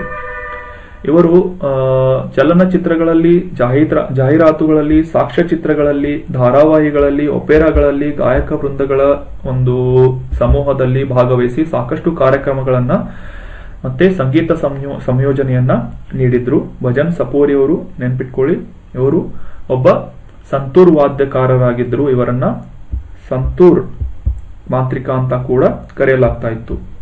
ಆರ್ಟಿಕಲ್ 50ನೇ ವಿಶ್ವ ಪರಿಸರ ದಿನಾಚರಣೆಯ ಬಗ್ಗೆ ಇದೆ. 2022 ಜೂನ್ 5 ನಾವು ಈ ದಿನ ಪರಿಸರ ದಿನಾಚರಣೆಯನ್ನ ಆಚರಿಸ್ತಾ ಇದ್ದೇವೆ. ಇದು ಮುಖ್ಯವಾಗಿ ಗಮನಿಸಬೇಕಾದಂತಹ ಅಂಶ ಏನು ಅಂತಂದ್ರೆ, ಇದು 50ನೇ ಒಂದು ಪರಿಸರ ದಿನಾಚರಣೆಯಾಗಿದೆ. ವಿಶ್ವ ಪರಿಸರ ದಿನಾಚರಣೆ ಜಾಗತಿಕವಾಗಿ ಜೂನ್ 5 ಈ ಪರಿಸರ ದಿನಾಚರಣೆಯನ್ನ ಆಚರಿಸಲಾಗುತ್ತೆ. ಇನ್ನು ಈ ಒಂದು ದಿನದ ಬಗ್ಗೆ ಕುರಿತಾಗಿ ತಿಳಿದುಕೊಳ್ಳಬೇಕಾದ್ರೆ, ಪರಿಸರವನ್ನ ರಕ್ಷಿಸುವ ಬಗ್ಗೆ ಜಾಗೃತಿ ಮೂಡಿಸುವುದು ಮತ್ತೆ ಪ್ರಕೃತಿಯನ್ನ ಲಘುವಾಗಿ ತೆಗೆದುಕೊಳ್ಳೋದಂತೆ ಜನರಲ್ಲಿ ಒಂದು ಜಾಗೃತಿಯನ್ನ ಮೂಡಿಸಿ ಇದರ ಬಗ್ಗೆ ಅದರ ಮಹತ್ವವನ್ನು ತಿಳಿಪಡಿಸುವುದು ಈ ದಿನಾಚರಣೆಯ ಮುಖ್ಯ ಉದ್ದೇಶ ಆಗಿದೆ. United Nations environment programme UNEP ಈ ಒಂದು ವಿಶ್ವ ಪರಿಸರ ದಿನಾಚರಣೆಯ ಕುರಿತಾದಂತಹ ಇವೆಂಟ್ಗಳನ್ನ, ಕಾರ್ಯಕ್ರಮಗಳನ್ನ ನಡೆಸಿ ಈ ಒಂದು ಪರಿಸರದ ಮಹತ್ವದ ಬಗ್ಗೆ ಜಾಗೃತಿಯನ್ನ ಮೂಡಿಸುವಲ್ಲಿ ಕೆಲಸ ಮಾಡುತ್ತಿರುವಂತಹ ನೋಡಲ್ ಏಜೆನ್ಸಿ ಯಾವುದು ಅಂತಂದ್ರೆ ಯುನೈಟೆಡ್ ನೇಷನ್ ಎನ್ವೈರನ್ಮೆಂಟ್ ಪ್ರೋಗ್ರಾಮ್. ಇನ್ನು ವಿಶ್ವ ಪರಿಸರ ದಿನಾಚರಣೆಯ ಇತಿಹಾಸದ ಕುರಿತಾಗಿ ನೋಡ್ಕೊಳ್ಳೋದಾದ್ರೆ, 1973ರಲ್ಲಿ ಔಪಚಾರಿಕವಾಗಿ ಮೊದಲನೆಯ ಬಾರಿಗೆ ಜೂನ್ 5 ಈ ಒಂದು ದಿನಾಚರಣೆಯನ್ನ ಆಚರಿಸಬೇಕು ಅಂತ ನಿರ್ಧಾರ ಮಾಡಲಾಗಿತ್ತು. ಅದಕ್ಕಿಂತ ಮುಂಚೆ ಅಂದ್ರೆ 50 ವರ್ಷಗಳ ಹಿಂದೆ, 2022ರಿಂದ 50 ವರ್ಷಗಳ ಹಿಂದೆ ಸ್ವೀಡನ್ ದೇಶದಲ್ಲಿನ ಸ್ಟಾಕ್ ಹೋಮ್ನಲ್ಲಿ, ನೆನ್ಪಿಟ್ಕೊಳ್ಳಿ, ಸ್ವೀಡನ್ ದೇಶದ ಸ್ಟಾಕ್ ಹೋಮ್ನಲ್ಲಿ ಈ ಒಂದು ಬೇಸಿಗೆ ಕಾಲದಲ್ಲಿ ಅಥವಾ ಜೂನ್ ಕಾಲದಲ್ಲಿ ಈ ಒಂದು ಶೃಂಗಸಭೆಯನ್ನ ಏರ್ಪಡಿಸಲಾಗಿತ್ತು. ಮಾನವ ಪರಿಸರ ಸಮ್ಮೇಳನವನ್ನ ನಡೆಸಲಾಗಿತ್ತು ವಿಶ್ವಸಂಸ್ಥೆಯಿಂದ. ಇದು ಜಾಗತಿಕ ಪರಿಸರದ ಶೃಂಗಸಭೆ ಅಥವಾ ಸಮಿಟ್ ಅಂತ ವ್ಯಾಪಕವಾಗಿ ಪರಿಗಣಿಸಲ್ಪಟ್ಟಿದೆ. ಇನ್ನು ಈ ಒಂದು ಪರಿಸರ ದಿನಾಚರಣೆಯ ಒಂದು ಮೂಲ ಕಲ್ಪನೆ 1973ರಲ್ಲಿ ಆಗ್ಲೇ ತಿಳಿಸಿದ ಹಾಗೆ ಮೊದಲನೇ ಬಾರಿಗೆ ಜೂನ್ 5 ನಮ್ಮ ಭೂಮಿ ಅಥವಾ ನಮ್ಮ ಗ್ರಹವನ್ನ ಈ ಒಂದು ರಕ್ಷಣೆ ಮಾಡುವುದು ಮತ್ತೆ ಅದರ ಒಂದು ಸುಸ್ಥಿರವಾದಂತಹ ಬೆಳವಣಿಗೆಯನ್ನು ಸಾಧಿಸುವ ನಿಟ್ಟಿನಲ್ಲಿ ವಿಶ್ವ ಪರಿಸರ ದಿನಾಚರಣೆಯನ್ನ ಆಚರಿಸಬೇಕು ಅಂತ ನಿರ್ಧಾರ ಮಾಡಲಾಗಿತ್ತು. ಸದ್ಯಕ್ಕೆ ನಾವು ನಮ್ಮ 50ನೇ ವಿಶ್ವ ಪರಿಸರ ದಿನಾಚರಣೆಯನ್ನ ಆಚರಿಸ್ತಾ ಇದ್ದೇವೆ. ಇನ್ನು ಇದರ ಮಹತ್ವದ ಕುರಿತಾಗಿ ಆಲ್ರೆಡಿ ಡಿಸ್ಕಸ್ ಮಾಡಿದ ಹಾಗೆ, ಸಮುದ್ರ ಮಾಲಿನ್ಯ, ಅಧಿಕ ಜನಸಂಖ್ಯೆ, ಜಾಗತಿಕ ತಾಪಮಾನ, ಸುಸ್ಥಿರ ಬಳಕೆ ಮತ್ತು ವನ್ಯಜೀವಿ ಅಪರಾಧಗಳಂತಹ ಪರಿಸರ ಸಮಸ್ಯೆಗಳನ್ನ ಕುರಿತಾದಂತಹ ಒಂದು ಜಾಗೃತಿಯನ್ನ ಮೂಡಿಸುವ ಉದ್ದೇಶದಿಂದ ಯುನೈಟೆಡ್ ನೇಷನ್ ಎನ್ವೈರನ್ಮೆಂಟ್ ಪ್ರೋಗ್ರಾಮ್ ಈ ಒಂದು ಕಾರ್ಯಕ್ರಮದ ನೋಡಲ್ ಏಜೆನ್ಸಿಯಾಗಿದ್ದು, ಪ್ರತಿ ವರ್ಷ ಜೂನ್ 5 ವಿಶ್ವ ಪರಿಸರ ದಿನಾಚರಣೆಯನ್ನ ಆಚರಿಸಲಾಗ್ತಾ ಇದೆ. ಇದು 50ನೇ ಒಂದು ಪರಿಸರ ದಿನಾಚರಣೆಯನ್ನ ನಾವು ಇಂದು ಆಚರಿಸ್ತಾ ಇದ್ದೇವೆ. ವಿಶ್ವ ಪರಿಸರ ದಿನದ 2022ರ ಥೀಮ್ ಏನು ಅಂತಂದ್ರೆ, only one earth with focus on living sustainability in harmony with nature ಅಂತ. ಒಂದೇ ಭೂಮಿ, ಪ್ರಕೃತಿಯೊಂದಿಗೆ ಸುಸ್ಥಿರವಾದಂತಹ ಸಾಮರಸ್ಯದಿಂದ ಬದುಕುವುದು ಅಂತ ಅನ್ನುವ ಒಂದು ಥೀಮ್ ಅನ್ನ ಇಟ್ಕೊಂಡು 2022ರ ವಿಶ್ವ ಪರಿಸರ ದಿನಾಚರಣೆಯನ್ನ ಆಚರಿಸ್ತಾ ಇದ್ದಾರೆ. ನಮ್ಮ ನೆಕ್ಸ್ಟ್ ಆರ್ಟಿಕಲ್, ಚಂಡೀಗಢದಲ್ಲಿ Indian air force heritage centre ಅನ್ನ ಸ್ಥಾಪಿಸುವುದರ ಕುರಿತಾಗಿ ಈ ಒಂದು ಆರ್ಟಿಕಲ್ ನಲ್ಲಿ ಡಿಸ್ಕಸ್ ಮಾಡುತ್ತಾ ಇದ್ದೇವೆ. ಕಾಂಟೆಕ್ಸ್ಟ್ ಏನು ಅಂತಂದ್ರೆ, ವಿವಿಧ ಯುದ್ಧಗಳಲ್ಲಿ ಭಾರತೀಯ ವಾಯುಪಡೆ ಅಥವಾ ಇಂಡಿಯನ್ ಏರ್ ಫೋರ್ಸ್ ವಹಿಸಿದಂತಹ ಮುಖ್ಯ ಪಾತ್ರ ಮತ್ತು ಅದರ ಒಟ್ಟಾರೆಯಾದಂತಹ ಕಾರ್ಯಚಟುವಟಿಕೆಗಳು ಇವುಗಳನ್ನ ಪ್ರದರ್ಶಿಸುವ ಒಂದು ಪಾರಂಪರಿಕವಾದಂತಹ ಕೇಂದ್ರವನ್ನ ಚಂಡೀಗಢದಲ್ಲಿ ನಿರ್ಮಾಣ ಮಾಡುವ ಒಂದು ನಿರ್ಧಾರವನ್ನ ಕೈಗೊಳ್ಳಲಾಗಿದೆ. ಫೋರ್ಸ್ ಮತ್ತು ಚಂಡೀಗಢ ಆಡಳಿತದಿಂದ, ಇಂಡಿಯನ್ ಏರ್ ಫೋರ್ಸ್ ಮತ್ತೆ ಚಂಡೀಗಢದ ಆಡಳಿತದಿಂದ ಈ ಒಂದು Indian air force heritage centre ಅನ್ನ ಜಂಟಿಯಾಗಿ ಸ್ಥಾಪಿಸಲಾಗುವುದು ಅಂತ ನ್ಯೂಸ್ ನಲ್ಲಿ, ಕಾಂಟೆಕ್ಸ್ಟ್ ನಲ್ಲಿ ನೋಡ್ತಾ ಇದ್ದೇವೆ. ಇನ್ನು ಕೇಂದ್ರಾಡಳಿತ ಪ್ರದೇಶವಾದಂತಹ ಚಂಡೀಗಢ, ನೆನ್ಪಿಟ್ಕೊಳ್ಳಿ, ಯೂನಿಯನ್ ಟೆರಿಟರಿ ಚಂಡೀಗಢ ಮತ್ತೆ ಇಂಡಿಯನ್ ಏರ್ ಫೋರ್ಸ್ ನಡುವೆ ಈ ಒಂದು ಒಪ್ಪಂದದ ಒಂದು ನಿರ್ಧಾರವಾಗಿ ಈ ಒಂದು ಪಾರಂಪರಿಕ ಕೇಂದ್ರವನ್ನ ಚಂಡೀಗಢದಲ್ಲಿ ಸ್ಥಾಪನೆ ಮಾಡುವ ತಿಳುವಳಿಕೆ ಪತ್ರವನ್ನ ಚಂಡೀಗಢದ ಪಂಜಾಬ್ನ ಗವರ್ನರ್ ಬನ್ವಾರಿ ಲಾಲ್ ಪುರೋಹಿತ್ ಮತ್ತೆ ನಮ್ಮ ಇಂಡಿಯನ್ ಏರ್ ಫೋರ್ಸ್ ನ ಮುಖ್ಯಸ್ಥರಾದಂತಹ air chief marshal VR Chaudhari ಅವರು ಈ ಒಂದು ತಿಳುವಳಿಕೆ ಪತ್ರಕ್ಕೆ ಸಹಿ ಹಾಕಿದ್ದಾರೆ. ಇನ್ನು ಈ ಪಾರಂಪರಿಕ ಕೇಂದ್ರದ ಬಗ್ಗೆ ತಿಳ್ಕೊಳ್ಳೋದಾದ್ರೆ, ಇಂಡಿಯನ್ ಏರ್ ಫೋರ್ಸ್ ವಿವಿಧ ಅಂಶಗಳನ್ನ ಹೈಲೈಟ್ ಮಾಡಲು ಕಲಾಕೃತಿಯನ್ನ ಮ್ಯೂಸಿಯಂ ರೀತಿಯಾದಂತಹ ಒಂದು ಸ್ಥಳದಲ್ಲಿ ಕೇಂದ್ರದಲ್ಲಿ ಕಲಾಕೃತಿಯನ್ನ ಸಿಮ್ಯುಲೇಟರ್ಗಳನ್ನ ಸಂವಾದಾತ್ಮಕವಾದಂತಹ ಒಂದು ಬೋರ್ಡ್ಗಳನ್ನ ಈ ಒಂದು ಕೇಂದ್ರದಲ್ಲಿ ನಿರ್ಮಾಣ ಮಾಡಿ ಜನರಿಗೆ ಈ ಒಂದು ಇಂಡಿಯನ್ ಏರ್ ಫೋರ್ಸ್ ನ ಕಾರ್ಯಚಟುವಟಿಕೆಗಳು ಮತ್ತು ಅದರ ಸಾಧನೆಗಳನ್ನ ತಿಳಿಸುವಂತಹ ಒಂದು ಕೇಂದ್ರವನ್ನ ಚಂಡೀಗಢದಲ್ಲಿ ಸ್ಥಾಪನೆ ಮಾಡಬೇಕು ಅಂತ ನಿರ್ಧಾರ ಮಾಡಲಾಗಿದೆ. ಇದು ಈ ಒಂದು ಕೇಂದ್ರದಲ್ಲಿ ವಿವಿಧ ಯುದ್ಧಗಳಲ್ಲಿ ಸೇವೆ ಮಾಡಿದ್ದು ಅಂದ್ರೆ ಇಂಡಿಯನ್ ಏರ್ ಫೋರ್ಸ್ ಯಾವ ರೀತಿ ಸೇವೆಯನ್ನ ನಿರ್ವಹಿಸಿದೆ ಮತ್ತೆ ಅದರ ಪ್ರಮುಖ ಪಾತ್ರವನ್ನ ಪ್ರದರ್ಶಿಸುವ ಒಂದು ನಿರ್ಧಾರದಿಂದ ವಿಚಾರವಾಗಿ ಮಾನವೀಯ ನೆರವುಗಳನ್ನ ನೀಡುವುದಾಗಿರ್ಬೋದು, ವಿಪತ್ತು ಪರಿಹಾರಗಳನ್ನ ಇಂಡಿಯನ್ ಏರ್ ಫೋರ್ಸ್ ನಿಂದ ನೀಡಿದ ಸಹಾಯವನ್ನ ಸಹ ಈ ಒಂದು ಕೇಂದ್ರದಲ್ಲಿ ಪ್ರದರ್ಶಿಸುವ ಒಂದು ಏರ್ಪಾಟನ್ನ ಮಾಡುವ ನಿರ್ಧಾರವನ್ನ ಮಾಡಲಾಗಿದೆ. ಯೂನಿಯನ್ ಟೆರಿಟರಿ ಅಥವಾ ಕೇಂದ್ರಾಡಳಿತ ಪ್ರದೇಶವಾದಂತಹ ಚಂಡೀಗಢ ಮತ್ತು air force Indian air force ನ ಆಡಳಿತದ ಈ ಒಂದು ಜಂಟಿ ಯೋಜನೆಯನ್ನ ಅಕ್ಟೋಬರ್ನಲ್ಲಿ ಅಂದ್ರೆ ಈಗ ಸದ್ಯಕ್ಕೆ ಒಂದು ತಿಳುವಳಿಕೆ ಪತ್ರವನ್ನ ಸಹಿ ಮಾಡಲಾಗಿದ್ದು ಈ ಒಂದು ಪಾರಂಪರಿಕ ಕೇಂದ್ರವನ್ನ ಅಕ್ಟೋಬರ್ನಲ್ಲಿ ಪೂರ್ಣಗೊಳಿಸುವಂತಹ ಒಂದು ಪ್ಲಾನ್ ಅನ್ನ ಮಾಡಲಾಗಿದೆ ಅಂತ ನ್ಯೂಸ್ ಹೇಳ್ತಾ ಇದೆ. ಅದೇ ರೀತಿ ಇಂಡಿಯನ್ ಏರ್ ಫೋರ್ಸ್ ಕಾಂಟೆಕ್ಸ್ಟ್ ನಲ್ಲಿ ಇದ್ದದ್ದರಿಂದ ಭಾರತೀಯ ವಾಯುಪಡೆಯ ಬಗ್ಗೆ ನಾವು ಸ್ವಲ್ಪ ಮಾಹಿತಿಯನ್ನ ತಿಳ್ಕೊಳ್ಳೋಣ. ಇದರ ಸ್ಥಾಪನೆ 8ನೇ ಅಕ್ಟೋಬರ್ 1932ರಲ್ಲಿ ಆಗಿತ್ತು. ಇಂಡಿಯನ್ ಏರ್ ಫೋರ್ಸ್ ನ ಪ್ರಧಾನ ಕಚೇರಿ ಅಥವಾ ಹೆಡ್ ಕ್ವಾರ್ಟರ್ ಎಲ್ಲಿದೆ ಅಂದ್ರೆ ನವದೆಹಲಿಯಲ್ಲಿದೆ. ಇನ್ನು ಸದ್ಯದ ಚೀಫ್ ಏರ್ ಸ್ಟಾಫ್ ಯಾರು ಅಂತಂದ್ರೆ ಮುಖ್ಯಸ್ಥ ಯಾರು ಅಂತಂದ್ರೆ ಆಗ್ಲೇ ಡಿಸ್ಕಸ್ ಮಾಡಿದ ಹಾಗೆ VR ಚೌಧರಿ ಅಥವಾ ವಿವೇಕ್ ರಾಮ್ ಚೌಧರಿ ಇವರು ಸದ್ಯದ ಭಾರತದ ವಾಯುಪಡೆಯ ಏರ್ ಚೀಫ್ ಮಾರ್ಷಲ್ ಆಗಿ ಕಾರ್ಯನಿರ್ವಹಿಸ್ತಾ ಇದ್ದಾರೆ.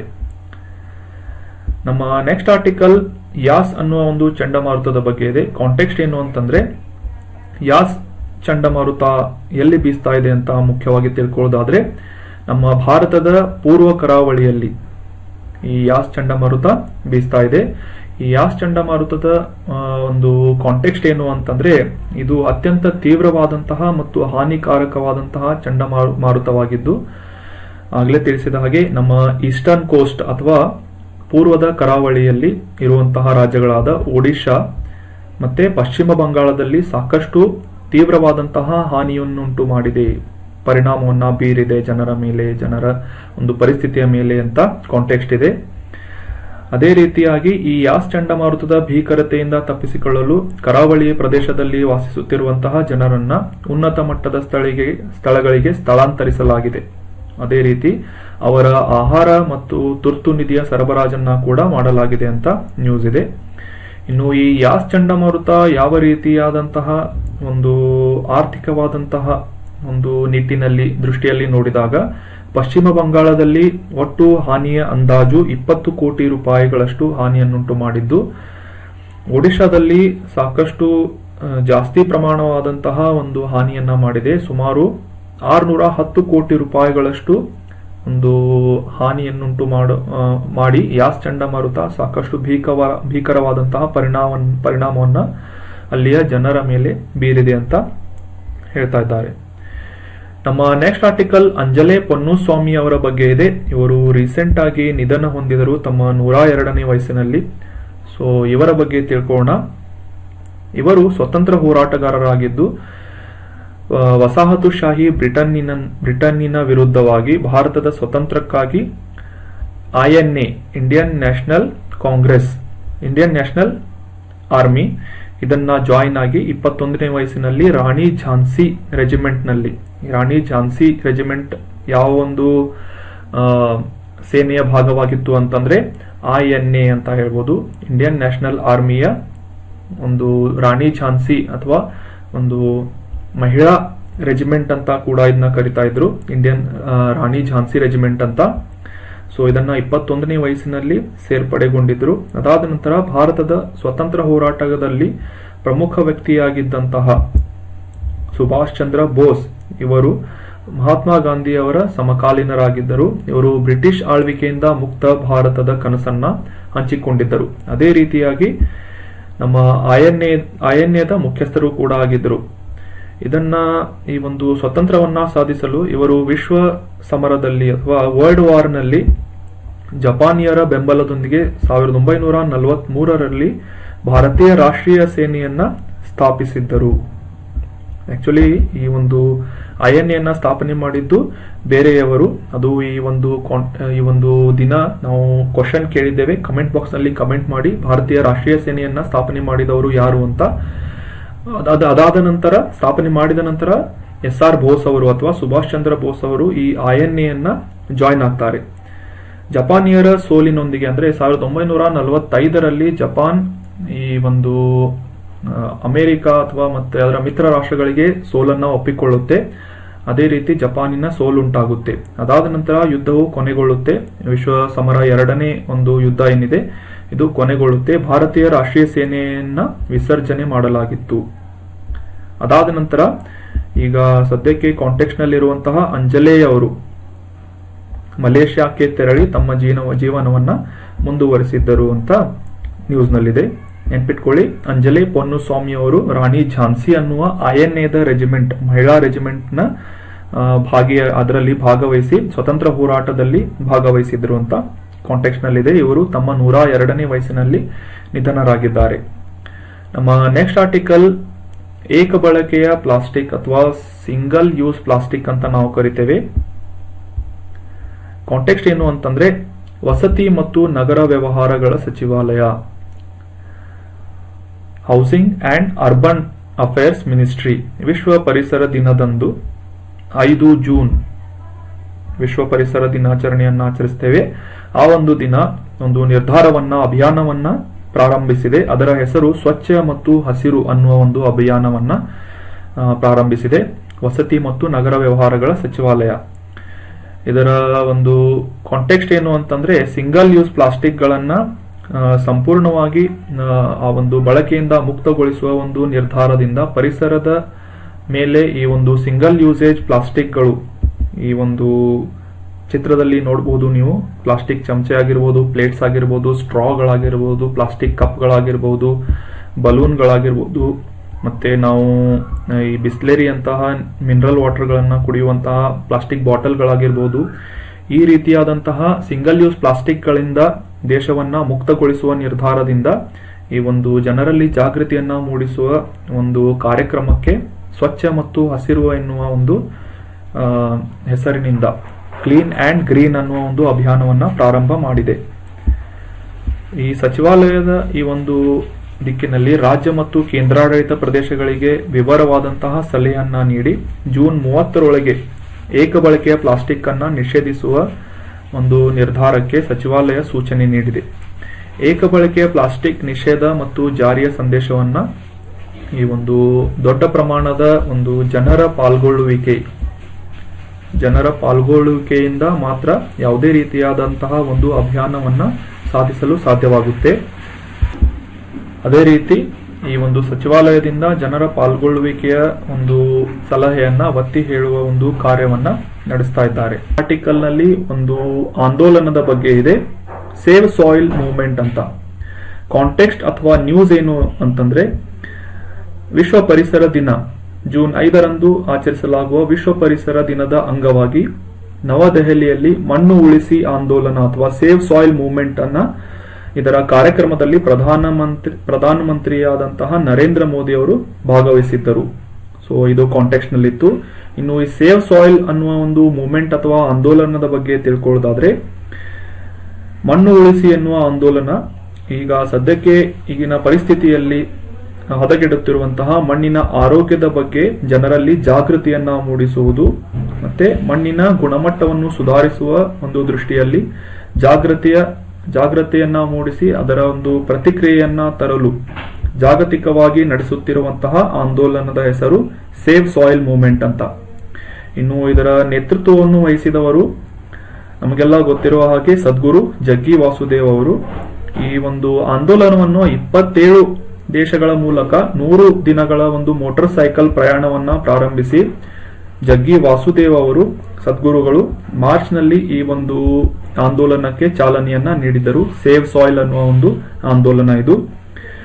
ಮಣ್ಣು ಉಳಿಸಿ ಆಂದೋಲನವು ಮಣ್ಣಿನ ರಕ್ಷಣೆಯ ಸುತ್ತ ಪರಿಸರ ಪ್ರಜ್ಞೆಯನ್ನ ಮೂಡಿಸುವಲ್ಲಿ ಶ್ರಮಿಸುವುದು ಮತ್ತೆ ಜಾಗತಿಕವಾಗಿ ಸರ್ಕಾರಗಳು ರೂಪಿಸುವಂತಹ ನೀತಿಯಲ್ಲಿ ಬದಲಾವಣೆಯನ್ನ ತರುವುದು ಮತ್ತೆ ಸಾರ್ವಜನಿಕರ ಒಂದು ಪಾರ್ಟಿಸಿಪೇಷನ್ ಅಥವಾ ಭಾಗವಹಿಸುವಿಕೆಯನ್ನ ತೊಡಗಿಸಿಕೊಳ್ಳುವಿಕೆಯನ್ನ ವೈಯಕ್ತಿಕವಾಗಿ ಕ್ರಿಯೆಗಳ ಶಕ್ತಿಯನ್ನ ಪ್ರತಿಪಾದಿಸುವ ಒಂದು ಉದ್ದೇಶದಿಂದ ಸೇವ್ ಸಾಯಿಲ್ ಅನ್ನುವ ಮೂವ್ಮೆಂಟ್ ಅನ್ನ ಯಾರು ಸ್ಟಾರ್ಟ್ ಮಾಡಿದ್ದಾರೆ, ಈ ಒಂದು ಕ್ಯಾಂಪೇನ್ ಅನ್ನ ಜಗ್ಗಿ ವಾಸುದೇವ್ ಅಥವಾ ಸದ್ಗುರುಗಳು ಈ ಒಂದು ಸೇವ್ ಸಾಯಿಲ್ ಅನ್ನುವ ಒಂದು ಕ್ಯಾಂಪೇನ್ ಅನ್ನ ಇನಿಷಿಯೇಟ್ ಮಾಡಿದ್ರು.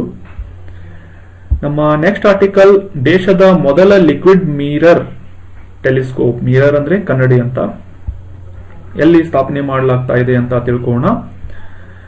ನ್ಯೂಸ್ ಏನು ಅಂತಂದ್ರೆ, ದೇಶದ ಮೊದಲ ದ್ರವ ಕನ್ನಡಿ ದೂರದರ್ಶಕ ಲಿಕ್ವಿಡ್ ಮಿರರ್ ಟೆಲಿಸ್ಕೋಪ್ ಏಷ್ಯಾದಲ್ಲಿ ಅತ್ಯಂತ ದೊಡ್ಡದಾದಂತಹ ಈ ಒಂದು ದೂರದರ್ಶಕವನ್ನ ಉತ್ತರಾಖಂಡ್ನ ಬೆಟ್ಟವಾದಂತಹ ದೇವಸ್ಥಳದಲ್ಲಿ, ನೆನ್ಪಿಟ್ಕೊಳ್ಳಿ, ದ್ರವ ಕನ್ನಡಿ ದೂರದರ್ಶಕವನ್ನ ಉತ್ತರಾಖಂಡ ರಾಜ್ಯದ ದೇವಸ್ಥಳ ಅನ್ನುವ ಒಂದು ಸ್ಥಳದಲ್ಲಿ, ಬೆಟ್ಟದಲ್ಲಿ ಈ ಒಂದು ಮಿರರ್ ಟೆಲಿಸ್ಕೋಪ್ ಅನ್ನ ಕಾರ್ಯಾರಂಭ ಮಾಡಲಾಯಿತು ಅಂತ ನ್ಯೂಸ್ ಇತ್ತು.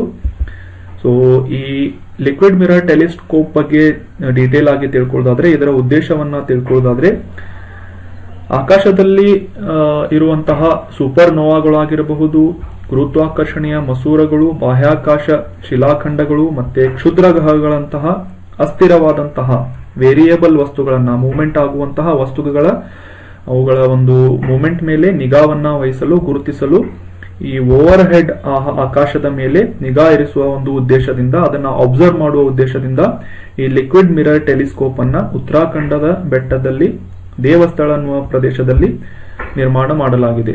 ಇನ್ನು ಈ ಮಿರರ್ ಟೆಲಿಸ್ಕೋಪ್ ಬಗ್ಗೆ ಡೀಟೇಲ್ ಆಗಿ ತಿಳ್ಕೊಳ್ಳೋದಾದ್ರೆ, ಈ ಒಂದು ಟೆಲಿಸ್ಕೋಪ್ ಅನ್ನ ಡೆವಲಪ್ ಮಾಡುವುದಕ್ಕೆ 3 ದೇಶಗಳ ಖಗೋಳಶಾಸ್ತ್ರಜ್ಞರು, ಭಾರತ, ಬೆಲ್ಜಿಯಂ, ಕೆನಡಾದ ಖಗೋಳಶಾಸ್ತ್ರಜ್ಞರು ಈ ಒಂದು ಉಪಕರಣವನ್ನ ನಿರ್ಮಿಸಲು ಕೆಲಸ ಮಾಡಿದ್ದಾರೆ. ಈ ದ್ರವ ಪಾದರಸದ ತೆಳುವಾದ ಫಿಲ್ಮ್ ಅಥವಾ ಒಂದು ಲೇಯರ್ ಪದರವನ್ನ ರೂಪಿಸುವುದರ ಮುಖಾಂತರ 4 ಮೀಟರ್ ವ್ಯಾಸದ ತಿರುಗುವ ಕನ್ನಡಿಯನ್ನ ಬಳಸಿ ಈ ಒಂದು ಮಿರರ್ ಟೆಲಿಸ್ಕೋಪ್ ಅನ್ನ ಸೃಷ್ಟಿಸಲಾಗಿದೆ. 3 ದೇಶದ ಖಗೋಳಶಾಸ್ತ್ರಜ್ಞರು ಈ ಒಂದು ನಿಟ್ಟಿನಲ್ಲಿ ಕೆಲಸ ಮಾಡಿದ್ದಾರೆ. ಇನ್ನು ಉತ್ತರಾಖಂಡದ ನೈನಿತಾಲ್ ಜಿಲ್ಲೆಯ ಭಾರತ ಸರ್ಕಾರದ ವಿಜ್ಞಾನ ಮತ್ತು ತಂತ್ರಜ್ಞಾನ ಇಲಾಖೆ, department of science and technology ಅಡಿಯಲ್ಲಿ ಬರುವಂತಹ ಸ್ವಾಯತ್ತ ಸಂಸ್ಥೆಯಾದಂತಹ ಆರ್ಯಭಟ್ಟ ಸಂಶೋಧನಾ ಸಂಸ್ಥೆ, ಏರೀಸ್ ಅಂತ ಕರಿತೇವೆ ಇದನ್ನ. ಇದು ದೇವಸ್ಥಳ ವೀಕ್ಷಣಾಲಯದ ಕ್ಯಾಂಪಸ್ ನಲ್ಲಿ ಸುಮಾರು 2450 ಮೀಟರ್ಗಳ ಎತ್ತರದಲ್ಲಿ ಈ ಒಂದು ಲಿಕ್ವಿಡ್ ಮಿರರ್ ಟೆಲಿಸ್ಕೋಪ್ ಅನ್ನ ಸ್ಥಾಪನೆ ಮಾಡಿದೆ. ಇನ್ನು ಈ ಟೆಲಿಸ್ಕೋಪ್ ಅನ್ನ ಇನ್ಸ್ಟಾಲ್ ಮಾಡಿರುವಂತಹ ಉತ್ತರಾಖಂಡ ರಾಜ್ಯದ ಬಗ್ಗೆ ತಿಳ್ಕೊಳ್ಳೋದಾದ್ರೆ, ಈಗ ಸದ್ಯದ ಉತ್ತರಾಖಂಡದ ಮುಖ್ಯಮಂತ್ರಿ ಪುಷ್ಕರ್ ಸಿಂಗ್ ಧಾಮಿ ಅಂತ.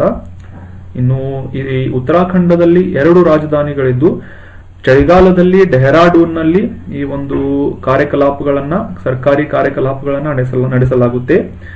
ಇನ್ನು ಬೇಸಿಗೆಯಲ್ಲಿ ಗೈರ್ಜೆನ್ ನಲ್ಲಿ ಈ ಒಂದು ಸರ್ಕಾರಿ ಕಾರ್ಯಗಳನ್ನ ನಡೆಸಲಾಗುತ್ತೆ. ಸೊ ಉತ್ತರಾಖಂಡಕ್ಕೆ 2 ರಾಜಧಾನಿಗಳು ಬೇಸಿಗೆ ಮತ್ತು ಚಳಿಗಾಲದಲ್ಲಿ ಬೇರೆ ಬೇರೆಯಾಗಿ ಕೆಲಸ ಮಾಡುತ್ತವೆ.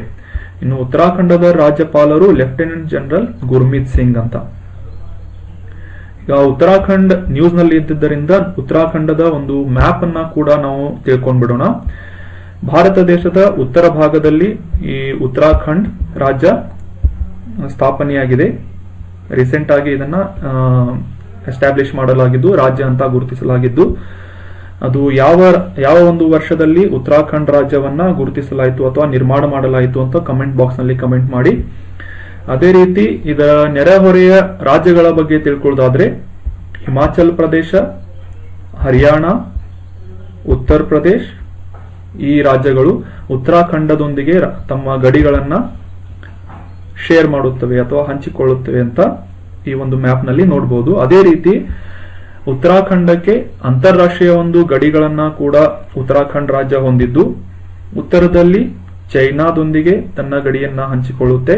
ಅದೇ ರೀತಿ ಆಗ್ನೇಯದಲ್ಲಿ ನೇಪಾಳದೊಂದಿಗೆ ತನ್ನ ಗಡಿಯನ್ನ ಹಂಚಿಕೊಳ್ಳುತ್ತೆ. ಸೊ ಇದು ಉತ್ತರಾಖಂಡದ ಮ್ಯಾಪ್ ಅನ್ನ ನಾವು ಡೀಟೇಲ್ ಆಗಿ ತಿಳ್ಕೊಂಡ್ವಿ.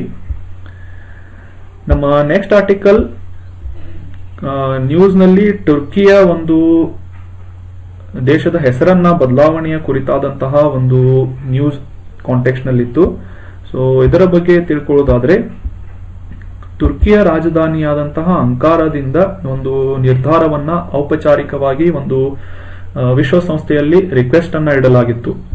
ಸೊ ಇಂಟರ್ ಗವರ್ಮೆಂಟಲ್ ಬಾಡಿ, ಅಂತರ್ ಸರ್ಕಾರಿ ಅಂಗವಾದಂತಹ ವಿಶ್ವಸಂಸ್ಥೆಯಲ್ಲಿ ಈ ಟರ್ಕಿಯ ಒಂದು ದೇಶದ ಹೆಸರನ್ನ ಬದಲಾಯಿಸಿ ತುರ್ಕಿಯೇ ಅನ್ನುವ ಒಂದು ಹೆಸರಿನಿಂದ ಈ ದೇಶವನ್ನ ಗುರುತಿಸಬೇಕು ಅಂತ ರಿಕ್ವೆಸ್ಟ್ ಅನ್ನ ಅಂಕಾರಾದಿಂದ, ಅಂದ್ರೆ ತುರ್ಕಿಯ ರಾಜಧಾನಿಯಾದಂತಹ ಅಂಕಾರಾದಿಂದ ಈ ಒಂದು ರಿಕ್ವೆಸ್ಟ್ ಅನ್ನ ಇಡಲಾಗಿತ್ತು.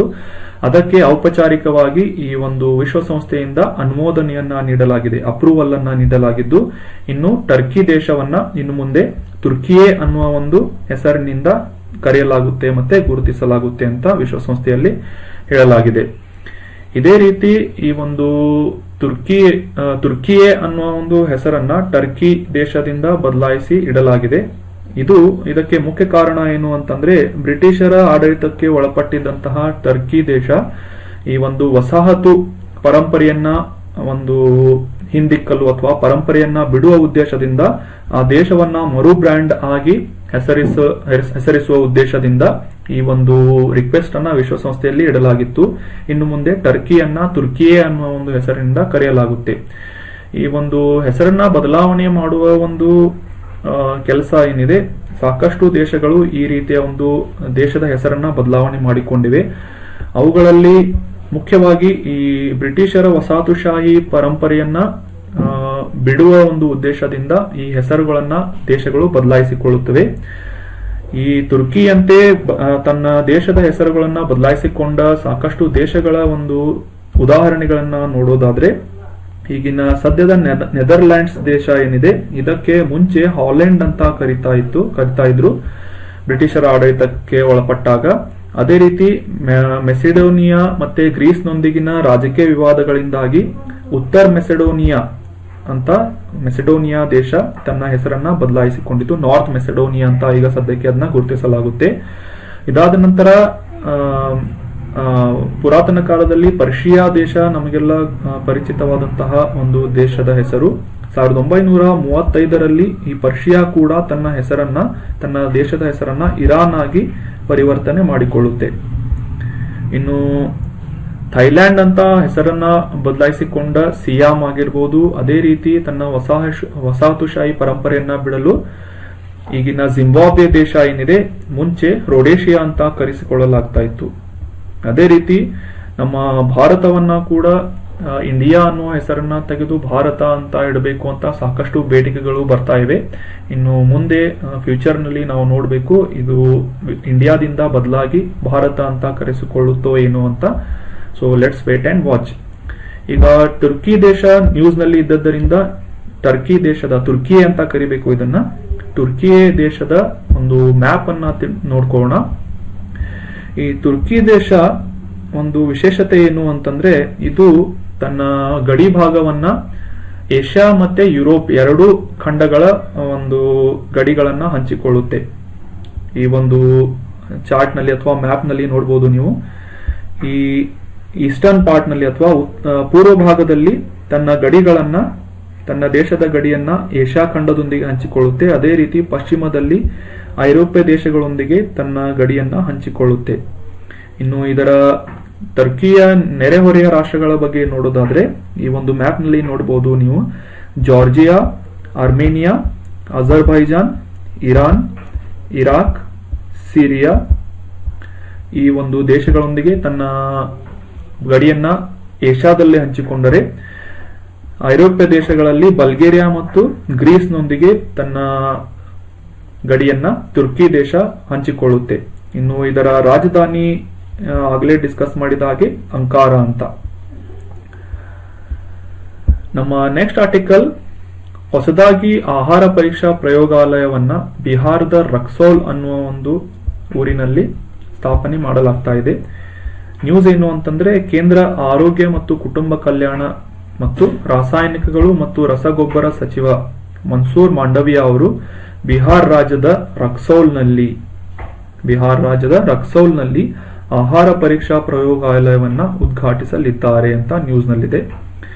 ಇನ್ನು ಈ ಆಹಾರ ಪರೀಕ್ಷಾ ಪ್ರಯೋಗಾಲಯವನ್ನ ಉದ್ಘಾಟನೆ ಮಾಡುವ ಅಥವಾ ಸ್ಥಾಪನೆ ಮಾಡುವ ಮುಖ್ಯ ಉದ್ದೇಶ ಏನು ಅಂತಂದ್ರೆ, ಆಲ್ರೆಡಿ ಬಿಹಾರ ತನ್ನ ಒಂದು ಬಾರ್ಡರ್ ಅನ್ನ ನೇಪಾಳದೊಂದಿಗೆ ಕೂಡ ಶೇರ್ ಮಾಡುತ್ತೆ. ಅದೇ ರೀತಿ ನೇಪಾಳದಿಂದ ರಕ್ಸಾಲ್ಗೆ ತರಲಾದಂತಹ ಆಮದು ಮಾಡಿಕೊಳ್ಳಲಾದಂತಹ ಆಹಾರದ ಮಾದರಿಗಳನ್ನ ಪರೀಕ್ಷೆ ಮಾಡುವ ಸಮಯವನ್ನ ಕಡಿಮೆ ಮಾಡಲು ಭಾರತ ಮತ್ತು ಇಂಡೋ ನೇಪಾಳದ ದ್ವಿಪಕ್ಷೀಯ ಬೈಲ್ಯಾಟರಲ್ ಒಂದು ಅಗ್ರಿಮೆಂಟ್ ನ ಅಡಿಯಲ್ಲಿ ಈ ಒಂದು ಪ್ರಯೋಗಾಲಯವನ್ನ ರಕ್ಸೌಲ್ ನಲ್ಲಿ ಸ್ಥಾಪಿಸಲಾಗಿದೆ ಅಂತ ಹೇಳಲಾಗ್ತಾ ಇದೆ. ಇನ್ನು ಈ ನೇಪಾಳದೊಂದಿಗಿನ ಗಡಿಯಾಚೆಗಿನ ವ್ಯಾಪಾರವನ್ನ ಕಡಿಮೆ ಸಮಯದಲ್ಲಿ ಆಹಾರ ಒಂದು ಪದಾರ್ಥಗಳನ್ನ ಏನು ಆಮದು ಮಾಡಿಕೊಳ್ಳಲಾಗುತ್ತೆ ಅವುಗಳ ಪರೀಕ್ಷೆಯ ಮುಖಾಂತರ ಈ ಒಂದು ಆಮದು ಮಾಡಿಕೊಳ್ಳುವ ಕಾರ್ಯ ನಡೆಯುತ್ತೆ ಅಥವಾ ಪ್ರೋಸೆಸ್ ನಡೆಯುತ್ತೆ. ಈ ಒಂದು ಪರೀಕ್ಷೆಯ ಒಂದು ಕೆಲಸವನ್ನ ಮಾದರಿಗಳ ಒಂದು ವೇಗವಾದಂತಹ ಒಂದು ಪರೀಕ್ಷೆ ಮಾಡುವಂತಹ ಉದ್ದೇಶದಿಂದ ಮತ್ತೆ ಈ ಒಂದು ಪ್ರೋಸೆಸ್ ಅನ್ನ ಸುಗಮಗೊಳಿಸುವ ಉದ್ದೇಶದಿಂದ ಈ ರಕ್ಸೌಲ್ ನಲ್ಲಿ ಆಹಾರ ಪರೀಕ್ಷಾ ಕೇಂದ್ರವನ್ನ ಸ್ಥಾಪನೆ ಮಾಡಲಾಗಿದೆ. ಇನ್ನು ಈ ರಕ್ಸೌಲ್ ನಲ್ಲಿ ಆಹಾರ ಪರೀಕ್ಷಾ ಕೇಂದ್ರವನ್ನ ಉದ್ಘಾಟನೆ ಮಾಡುವುದಕ್ಕಿಂತ ಮುಂಚೆ ಕೋಲ್ಕತ್ತಾದ ರಾಷ್ಟ್ರೀಯ ಆಹಾರ ಪ್ರಯೋಗಾಲಯಕ್ಕೆ ಈ ಒಂದು ಆಹಾರಗಳ ಒಂದು ಸ್ಯಾಂಪಲ್ ಗಳನ್ನ ಕಳಿಸಿಕೊಟ್ಟು ಅಲ್ಲಿ ಪರೀಕ್ಷೆ ಆದ ನಂತರ ಅವುಗಳನ್ನ ಆಮದು ಮಾಡಿಕೊಳ್ಳುವುದಕ್ಕೆ ಅಪ್ರೂವಲ್ ಅನ್ನ ನೀಡಲಾಗ್ತಾ ಇತ್ತು. ಸೊ ಇದು ಸಾಕಷ್ಟು ಸಮಯ ತೆಗೆದುಕೊಳ್ಳುವುದರಿಂದ ಈ ಒಂದು ಪರೀಕ್ಷಾ ಪ್ರಯೋಗಾಲಯವನ್ನ ರಕ್ಸೌಲ್ ನಲ್ಲಿ ಬಿಹಾರದಲ್ಲೇ ಉದ್ಘಾಟನೆ ಮಾಡುವ ಒಂದು ನಿರ್ಧಾರವನ್ನ ಕೈಗೊಳ್ಳಲಾಗಿತ್ತು. ನೆನ್ಪಿಟ್ಕೊಳ್ಳಿ, ರೀಸೆಂಟ್ ಆಗಿ ಬಿಹಾರದ ರಕ್ಸೌಲ್ ನಲ್ಲಿ ಆಹಾರ ಪರೀಕ್ಷಾ ಪ್ರಯೋಗಾಲಯವನ್ನ ಉದ್ಘಾಟನೆ ಮಾಡಲಾಗಿದೆ. ಇನ್ನು ನಮ್ಮ ನೆಕ್ಸ್ಟ್ ಆರ್ಟಿಕಲ್ ಸಾರಸ್ ಅನ್ನುವ ಒಂದು ಕೊಕ್ಕರೆ ಜಾತಿಯ ಕ್ರೇನ್ ಬಗ್ಗೆ ಇದೆ. ಕ್ರೇನ್ ಅಂತಂದ್ರೆ ಕೊಕ್ಕರೆ ಜಾತಿಯ ಪಕ್ಷಿ ಅಂತ. ನ್ಯೂಸ್ ಏನು ಅಂತಂದ್ರೆ, ಗುಜರಾತ್ನ ಗಣಸ್ ಗ್ರಾಮದ ಗ್ರಾಮಸ್ಥರು ತಮ್ಮ ಕೃಷಿ ಭೂಮಿಯನ್ನ ಕೃತಕವಾದಂತಹ ತೇವ ಭೂಮಿಯನ್ನಾಗಿ ಪರಿವರ್ತನೆ ಮಾಡ್ತಾ ಇದ್ದಾರೆ ಅಂತ ನ್ಯೂಸ್ ನಲ್ಲಿದೆ. ಇದಕ್ಕೆ ಮುಖ್ಯ ಉದ್ದೇಶ ಏನು ಅಂತಂದ್ರೆ, ಈ ಸಾರಸ್ ಕ್ರೇನ್ ಅಥವಾ ಕೊಕ್ಕರೆ ಬಂದು ಇಡುವ ಒಂದು ಮೊಟ್ಟೆಗಳನ್ನ ಉಳಿಸುವ